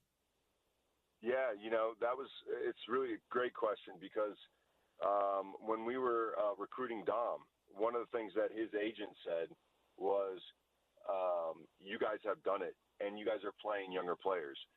So I think, the league's gone from, bringing these older players, initially it was only older players at the end of their careers in Europe that would come over to MLS for a payday. And now we're a league that really wants to, try to sell younger players and have this be the grounds in which they grow their craft. And Dominic Marsouk's agent said, listen, the reason why I'm pushing Dom to come to MLS is because you guys are doing it, right? You guys sold Andres. You guys play younger players. You obviously have a really good infrastructure within the club. You have a coaching staff that cares about the players, and so we feel it's best that he goes to the MLS versus going to a place in Europe that's going to just, they have to win as we do, but a little bit different where he might not be seen as much playing time or have the same opportunity. So it's the proof is in the pudding, right? And if you're just saying it and not doing it, you're probably not going to get the type of young talent that's going to help our team win today, right? And we feel like Dom is a player that is breaking into the Polish national team. He's coming into form, and he's an important player for us, albeit that he's a young player. So the more we're able to show proof of concept, the likelihood is we continue to get very, very good players that might not have the experience yet. So two ways to look at, because, a lot of the attention, and understandably so, has just been lack of attacking prowess and not bringing in replacements for the majority of the goals and assists that you guys decided to jettison. But when you look at your goals allowed, Pablo, you guys have allowed 11. Okay, so two ways to look at this. You allowed 7 of those goals in 2 games, right? And so outside of San Diego and San Jose, the defense has been pretty stout. But the number is 11. Are we ignoring an issue you guys have, or do you feel like it really was those two games that kind of is inflating the goals allowed? No, I think it was definitely those 2 games. Because, again, I think defensively we've been a pretty good team, and I think those 2 games got away from us. And that's why I go to, when you look up front, you're like, man, where's the tip of the spear? How are we going to get back into this game? And those for the most part, those were early days. And I feel like, I'll just say the last game in particular, we were real stout defensively. And it's obviously been an area that, again, we haven't been pleased with that, Spence. I think you're spot on. It's not, it's 11 goals, so it's not good enough. But I think we did a great job against LA, minimizing, they didn't have a shot inside our box.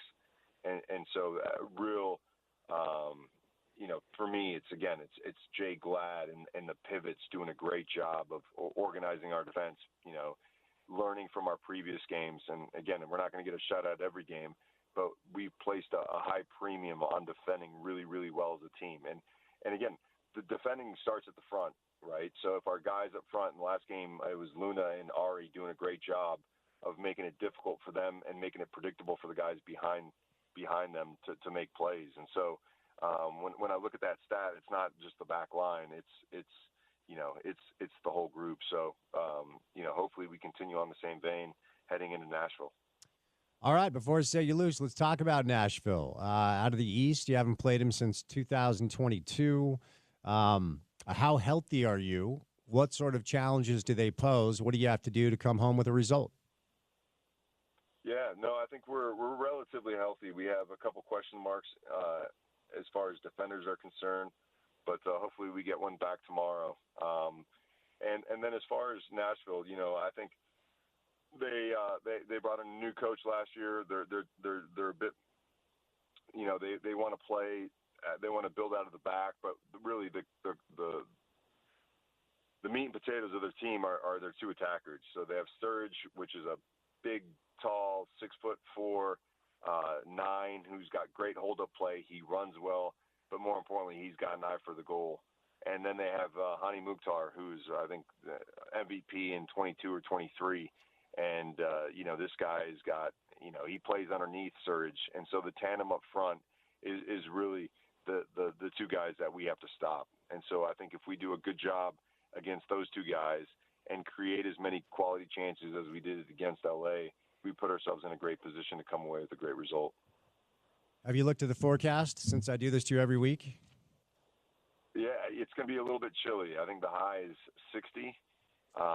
So game time should be in the 50s, which is, for the players, it's a dream. As long as there's no rain, we're in a great way. All right, fair enough. All right, buddy. Appreciate it. Safe travels. Go get a result, man. We'll chat soon.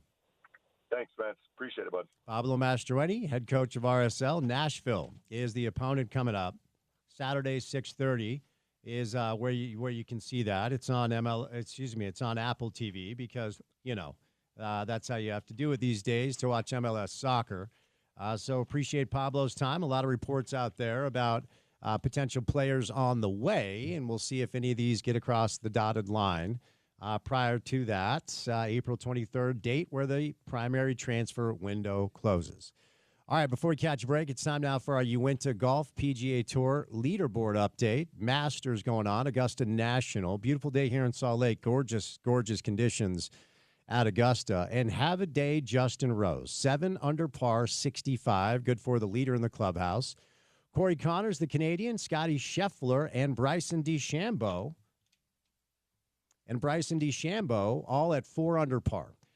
Terrell Hatton, Ludwig Oberg at 2 under par. Aaron Rai, Harris English, Jason Day, Rory McIlroy also at 2 under. Rory doubled 15. He was having a great round. 15 is playing difficult. Patrick Cantlay actually posted a triple on 15 earlier. He put one in the drink. So Fred Couples at the age of 61 broke par today. He's 1 under par, as is Michael Kim, Patrick Reed, Bubba Watson, Denny McCarthy, Matt Fitzpatrick, Akshay Bhatia, Shane Lowry, all at 1 under par. A lot of big names at the top of the leaderboard. This should be a fun tournament to watch the rest of the way. Not a great day for Tony Finau, who likes himself some Augusta, carded a 3 over 75 earlier today. So Tony's going to have to scramble coming up tomorrow to play through the weekend. Our good friends at Uinta Golf, stop by worldwidegolfshops.com. Or you can go to 560 East, 2100 South here in Salt Lake. They have locations in Sandy, Riverdale, and Orem. You can experience the future of performance with the new Callaway shaping materials and their AI 10-time smart face delivering. Up to 8 yards longer with even more forgiveness at Uinta Golf. Time now to give away a round at Hobble Creek. Whoa. It's one of my favorite courses in the state. 877-353-0700. We've been buttering up Porter all week, so say something nice about Porter. He's the one who decides who goes to play golf. So if you would like to offer a compliment or try to kiss up to Porter, do that right now at 877-353-0700 for a free round of golf to Hobble Creek down south, which is just a beautiful, beautiful track. Don't forget, about 30 minutes from right now, we're going to bring in Morgan Scalley, the defensive coordinator for the Utah football program, head coach in waiting. 5 o'clock hour of the show, you'll hear from Morgan. But coming up on the other side, we'll do a little sports court on a Thursday with our friends from Handy and Handy, right here on ESPN 700.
Rory McIlroy, after making a double on 15, doubles 17.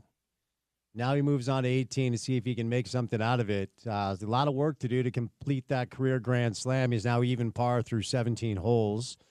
But it's time now for a little sports court with our friends over at Handy and Handy, but Preston flying solo today.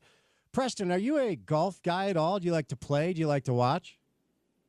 Love to play golf.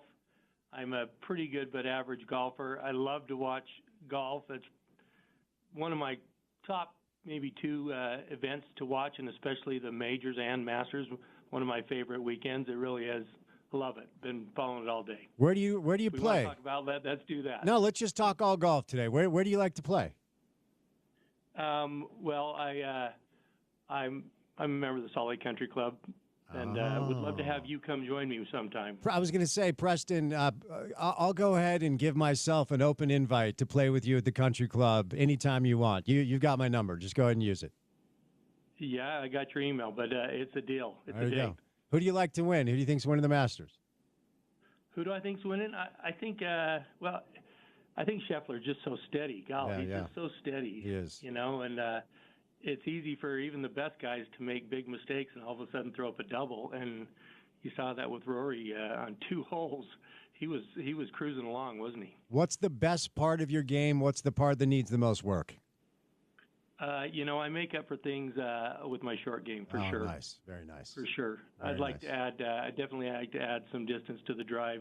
Be always hitting shorter irons in. Good stuff. Good stuff. Well, I'm addicted full on. I was not a fan as a kid because I thought it was boring. Now I just think it's fascinating. But we can move on, Preston. We can move on because we have you on to talk about the legal happenings around the world of sports. And let's get into the house first, the NCAA settlement. It is right around the corner, but it continues to be delayed because of some tweaks that a judge is looking for. But a lot of people around here are curious. Preston, fill us in. What's the latest? Yeah, so big day this last Monday. Everyone thought this is the day. It was for settlement approval with all the parties showing up, the NCAA, the people that are objecting, the people that are pushing through the settlement with our guy Kessler, and Judge Wilkin, who had a lot of fame through this. She's handled a lot of these cases. So a little background here. This all started with the Alston case, which allowed NIL opportunities for athletes, and then which they get a profit from the NIL. Well, on the heels of that, here comes the House, the Hubbard, and the Carter case. They were all essentially the same. What they were saying is they wanted to be paid damages for broadcast rights and loss of NIL opportunities, and the big one was they wanted athletes should share in profit sharing of revenue, broadcast rights with the schools and the conferences. Well, the NCAA, this thing goes through litigation for quite a while, and the NCAA, they saw this going south, and they saw this could be, the end of the NCAA, and it could be multi-billion-dollar damages. So what they did is they got together and they entered into agreement, and this has been, I think, 2 years, about maybe May or June, where it was entered into, and there's been a lot of things down the road. They've sent the lawyers back to retool the agreement. The judge didn't like it at the beginning, and it got moving along, and different parties submitted objections to the judge. Well, really now the settlement, the terms of it really now are that after many approvals, what they're seeking to get approved is for $2.6 billion to be shared with athletes who were in college back to 2016, and for $20.5 million at each school to be shared with the athletes, and this is to go up 4% every year. And this is kind of to serve as a 22% sharing of revenues, like a cap. But also an interesting part of this, and I think a lot of people don't understand it. I haven't always understood it, but that doesn't limit athletes to go outside this and get their independent NIL deals. So the hearing comes up, and there's a lot of issues. There's a lot of people objecting based on how it affects Title IX. The judge said no, antitrust doesn't involve Title IX. There are different Title IX lawsuits. There were objections based on roster limits, because one of the big issues now is there are roster limits, and we've heard that teams right now, after their spring ball, they're cutting a lot of players. So the judge wanted everybody to go back and retool this agreement, and one of them was whether athletes that are in programs, whether they're grandfathered in, and so they can stay on rosters. And another one was, and this is an interesting one, was whether high school athletes who have not gone into now, and they weren't part of this agreement, they weren't, athletes in the NCAA, so they didn't agree to it. The judge said they ought to have a right to actually object to this in the future, and Kessler and everyone says, okay, that's part of it. So right now, I think the judge, all signs are she really wants to approve this. She says it's a fair thing, and it addresses the antitrust issues. So we'll see what happens. If it doesn't happen, guess what would happen? It's going to happen. But what would happen? It would go back into the litigation calendar, and these cases, Carter, Hubbard, House, and there'd probably be some other ones that would be litigated addressing these issues of antitrust, and it would be a setback for everyone. Well, we're all waiting. I'm sure Mark Harlan is waiting as well to figure out exactly what this is going to look like moving forward. But let's move over to a story out of the world of Major League Baseball. Tom Browning, who was a very good pitcher for the Cincinnati Reds back in the day, if you're old enough to remember, his widow is suing Major League Baseball over his pension. Fill in the blanks here. Yeah, interesting case. It's just getting started. Don DeLapa was married to Tom Browning, who died recently. I didn't know much about him, but read about him, and he was a really good pitcher, and he's in the Reds Hall of Fame. Well, problem with her marriage to him is she'd been married less than a year. So when she goes ahead and applies for his pension benefits, they're denied.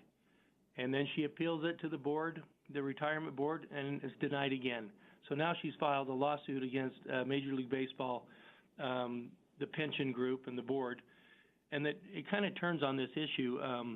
There's terminology in there that says you must be married for at least 1 year, and there's terms that say may be married. So there's ambiguity in the contract, and she's trying to get them to address this and say that she should slide in under this. One of the things she brings up also is she's claiming discrimination. She's claiming that, couples that are married later, there's potential that maybe, one of them might, the one might pass away, and so the marriage might be less than a year. And so she's claiming discrimination under what's called ERISA, the Employment Retirement Act. So it's just getting going. We'll see what happens with it. All right, moving over now to a story out of the world of NASCAR. It's latest with the Michael Jordan situation. An appellate filing 2311 Racing. NASCAR, Michael Jordan going at it continuously. What's the latest here? Yeah, we're not going to spend a lot of time on it. Kind of boring, but what's happened is the claim essentially is Michael Jordan and his two teams, which 23XI and the other one is held Frontline. I think Frontline Racing. They sued NASCAR some time ago and claimed that the agreement as part of the charters violated antitrust. And one of the agreements was that teams that got charters, because these are really valuable charters, and I didn't know before all this that NASCAR was privately owned by a family, a group. They were required as part of this charter to sign a provision that said that they would release all legal claims. And that's what the basis was for Michael Jordan. Well, they were granted, Michael Jordan's groups were granted an injunction basically saying that they don't have to sign this and NASCAR is enjoined from enforcing this and letting Michael Jordan's two groups continue to race on NASCAR. Well, it's in appeal before the Fourth Circuit Court of Appeals. And, just a couple of things that some lawyers like to point out things that they just said. They slam on the lower court judge and says he fumbled the law and antitrust and doesn't understand it, and then points out to Michael Jordan's group that they don't understand, they're ignoring, and they merely ignored that they had to sign this like other parties, and they just didn't look at the contract. So we've talked about it a lot. We'll see what happens in the end. I suspect that Michael Jordan's group is going to continue to race. We don't know what the terms will be, though. We started with a little golf. We'll end with a little golf, little Masters, where Angel Cabrera is being received with mixed emotions after several months, if not more, than jail for a bunch of different charges. So this is the final one for today. Preston, what do you got? Yeah, let's get to the fun stuff here. And well, Angel Cabrera, he's important for a couple of reasons. well, he's a former Masters champion and a really good golfer. But he's being talked about on Sports Court because we've talked about it before. He was charged and convicted of some domestic abuse charges, and as well as there was some theft involved. And he jumped to Brazil, and they found him there and put him in prison. He spent a lot of time, 6 months or so in prison in Brazil, and he was extradited to Argentina. And overall, he spent 30 months in prison, jail. I don't know what the distinction in Argentina is, but he did his time. He got out and took a little bit of time, but he wanted to play golf again. And lo and behold, he played on the senior tour last week, and he actually won. And here comes the Masters, and part of the Masters is anyone that knows about golf or the Masters is if you win the Masters, you get to play the rest of your life as long as you want and can play. And so, yeah, he's being received, I think, by the players and everyone pretty positively. Fred Ridley, the chairman of Augusta, he said that we don't condone domestic violence, but he did his time according to the law, and he's entitled to play. He's a former champion. And women's group came out and nice quote said, "Seems as long as male athletes can excel at hitting a ball, we excuse them from hitting women." And when interviewed, our guy Angel Cabrera said, "Do you feel like you should play?" He goes, "I won the Masters. Why not?" There you go. All right, Preston, just real quick, I checked my schedule to see when I can play with you at the country club, and I've cleared everything. So I've got nothing going on forever. So you let me know the next time you want me up there. But before we set you loose for today, for any of our listeners who have legal questions, how can they get a hold of you over at Handy and Handy? Yeah, we'd love to hear from anyone out there about any legal issues, especially if you have a personal injury case. Give us a call at 801-264-6677 or jump on our website at handylawutah.com. And just clarifying, Spence, you probably can't play during the drive. You got to play in the morning, right? Well, you know what? I just checked. I'll get the show covered. You just let me know, Preston. I'll make it happen. Okay. All right. Our guy, Preston Handy from the law firm of Handy and Handy. For any of your legal questions, give them a call. They're good people, willing to help out. All right, we got 3 hours down. We got 3 hours to go. Quick look at the Masters leaderboard before we break. And don't forget, on the other side of a break, you're going to hear from Morgan Scally. Morgan's going to join the show. Defensive coordinator, head coach in waiting. Justin Rose is the story today. He cards a 65 for a 7-under par leader score. The Canadian Corey Connors, along with Scotty Scheffler. Ludwig Oberg finished with a flurry to finish at 4-under par. Those three are tied for second. Then it's Terrell Hatton. Bryson DeChambeau is still on the course. He's at 3-under par. Aaron Rai, Harris English, Jason Day, and Akshay Bhatia 2-under. Then a grip of players at 1-under, including Freddie Couples at the age of 61, Patrick Reed, Bubba Watson, Denny McCarthy, Matt Fitzpatrick, Victor Hovland. Our local golfer, Tony Finau, with not his finest day. Tony's going to need a great second round to play over the weekend. He's T63 with a 3 over 75, along with Phil Mickelson, John Rahm, Wyndham Clark, and others. The course is causing a lot of issues for some of the best players in the world. All right, 3 hours down, 1 hour to go. Morgan Scally, Dave McMiniman, busy 5 o'clock hour of the drive to take you home on a Thursday comes your way. Coming up next right here on ESPN 700, 92.1 FM. We are proud to be part of Utah's ESPN radio network.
Want to tell you about my friends at Cortland Roofing, a great new client on the program.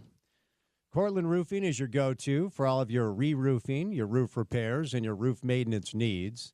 They're offering you a free insurance analysis, free estimates, and senior discounts. So check them out online at cortlandroofing.com.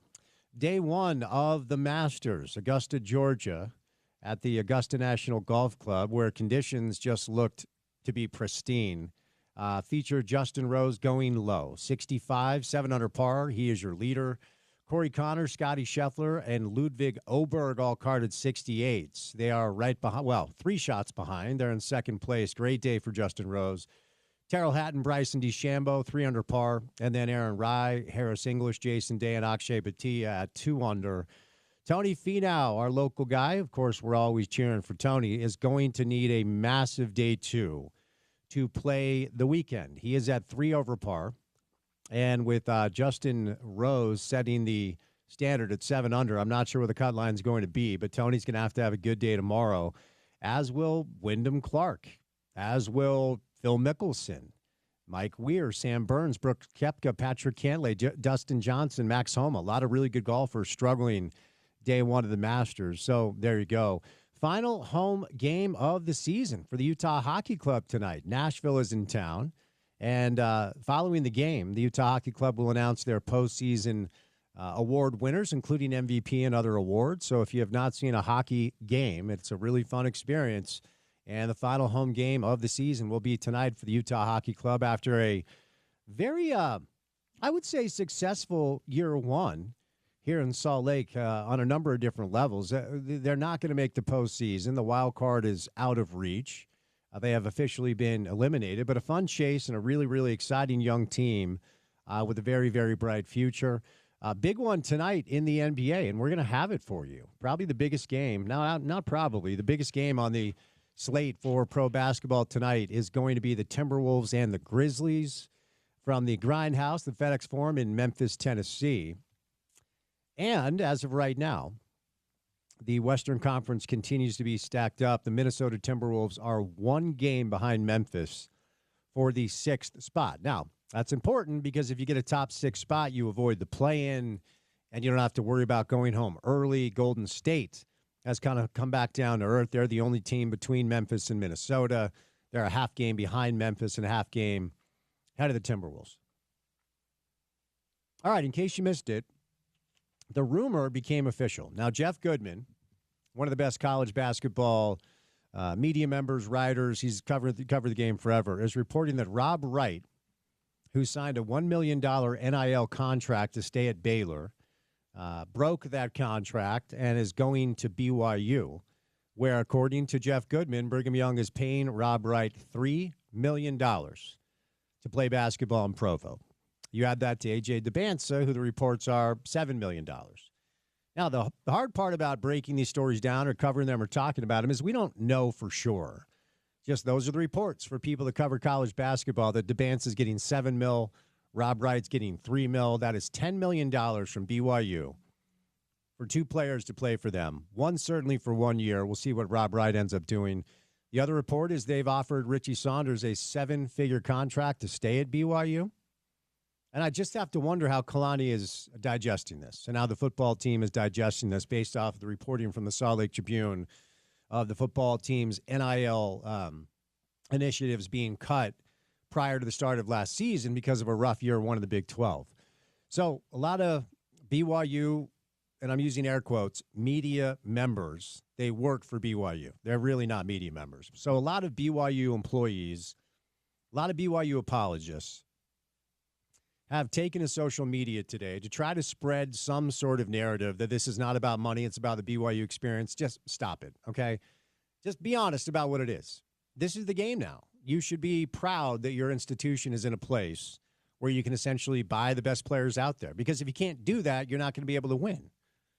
We just saw the 4 number 1 seeds advance to the Final Four. And that's going to be how it is moving forward. The chasm between the haves and the have-nots in college football and college basketball, it's going to continue to grow. So instead of this hand-wringing and this wailing of gnashing of teeth where BYU people are taking to social media to try to get in front of the story. Just stop it. Call it what it is. This is not Rob Wright wanting more swig in his life. This is not AJ DeBanza wanting more wanting, what do they call the Rock, the BYU student section? This is about BYU writing massive checks for talent. And honestly, I've talked about this for years. I said, like, the day after NIL became legal and NIL became a reality, I said, if you're a BYU fan, this is what you've been waiting for. Because if BYU wants to get into the game and money is the issue, money is no issue for that school. Money is no issue for that religion. Money is no issue for that culture. It's just a matter of whether or not they want to get involved. And they're getting involved in a very aggressive way, and Kevin Young's going to have a really, really good team next year. I don't know what it means for Alex Jensen and the University of Utah, but there was a piece of Utah basketball news today that Eric Daniels has been hired as an assistant coach for the Utes. So he will join Rafael Chilius as the lead assistant, and then Wes Wilcox is the general manager. Of course, Alex is the head coach. But only 2 players, as of now, signed to play for the Utes. So a lot of work to do to fill out that roster. Porter, I wonder how you digest this with BYU people, folks that work for the school, trying to get in the way of this story like, hey, it's about the BYU experience. It's about the way we – no, it's not. It's about you writing checks, and that's the name of the game now. There's nothing wrong with it. Yeah, I mean, it's interesting to see folks try to spin that because I don't get why. Right. Maybe it's a cultural thing. Maybe you don't want that perception, but I've seen it a lot during the tournament. Like people trying to say that if you're looking for a team that does it the right way, like college basketball used to be, look at BYU, right? Because they've got a bunch of kids on their Sweet 16 team that were recruited there, that, played there for 3-4 years and then made their way up. Okay. That's not how college basketball is anymore. It's not how you want to be anymore. If there are cultural aspects that you want to put first and foremost of your program, cool, that's fine. But that's not why the kid from Baylor who had a $1 million offer on the table is coming here. It's not why the number 2 recruit in the country who was paid already to come play here in prep ball, it's not why he's going to Provo. It is an entirely different reason altogether. So what you said, why? Why are you trying to put on that narrative when it doesn't matter? This is the reality of college sports now. You should want and you should be happy that your program, or let's just say people around your program, because we don't know exactly what's going on behind the scenes until those guardrails are put up. This is what you want them to be doing, and you should be happy that they are doing so. Money is the driver in college sports. TV money, booster money, and then after that, maybe ticket rip money, all of the above. But there's no getting around what is driving decisions and what is driving rosters in today's age of college sports, and especially college basketball. BYU striking hot, and you should be stoked about that if you're a Cougar fan. Not trying to backpedal, do something else. It's unnecessary to me. I don't really understand it. Yeah, it's a weird thing. It's a weird dynamic. I don't really understand why you wouldn't be anything other than thrilled that you have the bankroll to be among the highest bidders and spenders in college athletics. That's how you're going to get good players. It's how you're going to win games. It's how you're going to win championships. Ultimately, it's how you're going to compete, and it's the only way to do it now. And I know a lot of people don't love it, but you can hate it all you want. It's where we're at. So fun day one at Augusta, Georgia. We'll be all over the Masters tournament coming up tomorrow, then, of course, through the weekends. Utah Hockey Club in action tonight. We have a big NBA game on the station that features the Memphis Grizzlies and the Minnesota Timberwolves. FedEx Forum, Memphis, Tennessee. RSL in talks to bring in a Slovakian striker. Alex Jensen hires an assistant coach for the Utah men's basketball program. So very, very busy day unexpectedly. You're almost to the weekend. Lovely Thursday afternoon. All right, Porter, before we get out of here, what comes our way on a Friday edition of the show? Yeah, as you mentioned, Masters weekend, Spence. You're not wearing green. Yeah, I had a busy morning. This is just I'm going to pinch you. I wore this to the gym. Are you? Wait, Or is that a St. No, that's not St. Patrick's Day. But you know what? I'll wear a little green tomorrow in honor of the green jacket. I'm not Irish, so I don't really do the St. Patrick's Day thing outside the corned beef. So if you don't wear your green on Masters Week, that's when I get it in. Rex Hogard stops by the program, the president of the Golf Writers Association of America, and of course, Golf Channel NBC sports guy. Howard Beck for your NBA Daily Assist. We get Chris Kamrani in studio, and we get Richard Smith in studio, Wow. and we finish off the week with Paul Pugmire after the cut line is decided on a Masters Friday. There you go. And we're hoping that Tony Finau can have a good round 2 after struggling out of the gates at Augusta. Our guy is 3 over par, along with a bunch of other really good golfers. It looked like the golf course was playing pretty tough today. All right, we will say goodnight. Special thank you today to Amy Donaldson, Dave McMenamin, Pablo Mastroeni, and Morgan Scally for any of the sound that you may have missed from the show today. Website is ESPN700sports.com. Make sure to download our mobile app and take us on the go. The ESPN 700 app is available in the App Store and the Google Play Store for free. And then finally, for what we do in our space every afternoon for 4 hours, check out our podcast page. It is called The Drive with Spence Checketts, and it is available wherever you get your shows. So subscribe, rate, review, say nice things in the comments. Give us all the stars. It actually helps out. For Porter, I'm Spence saying goodnight. Enjoy your Thursday evening. We got a little NBA basketball between the Grizzlies and the T-Wolves coming up in a bit. And join us for a Friday drive. And as always, you can catch that right here on ESPN 700, 92.1 FM. We are proud to be part of Utah's ESPN Radio Network.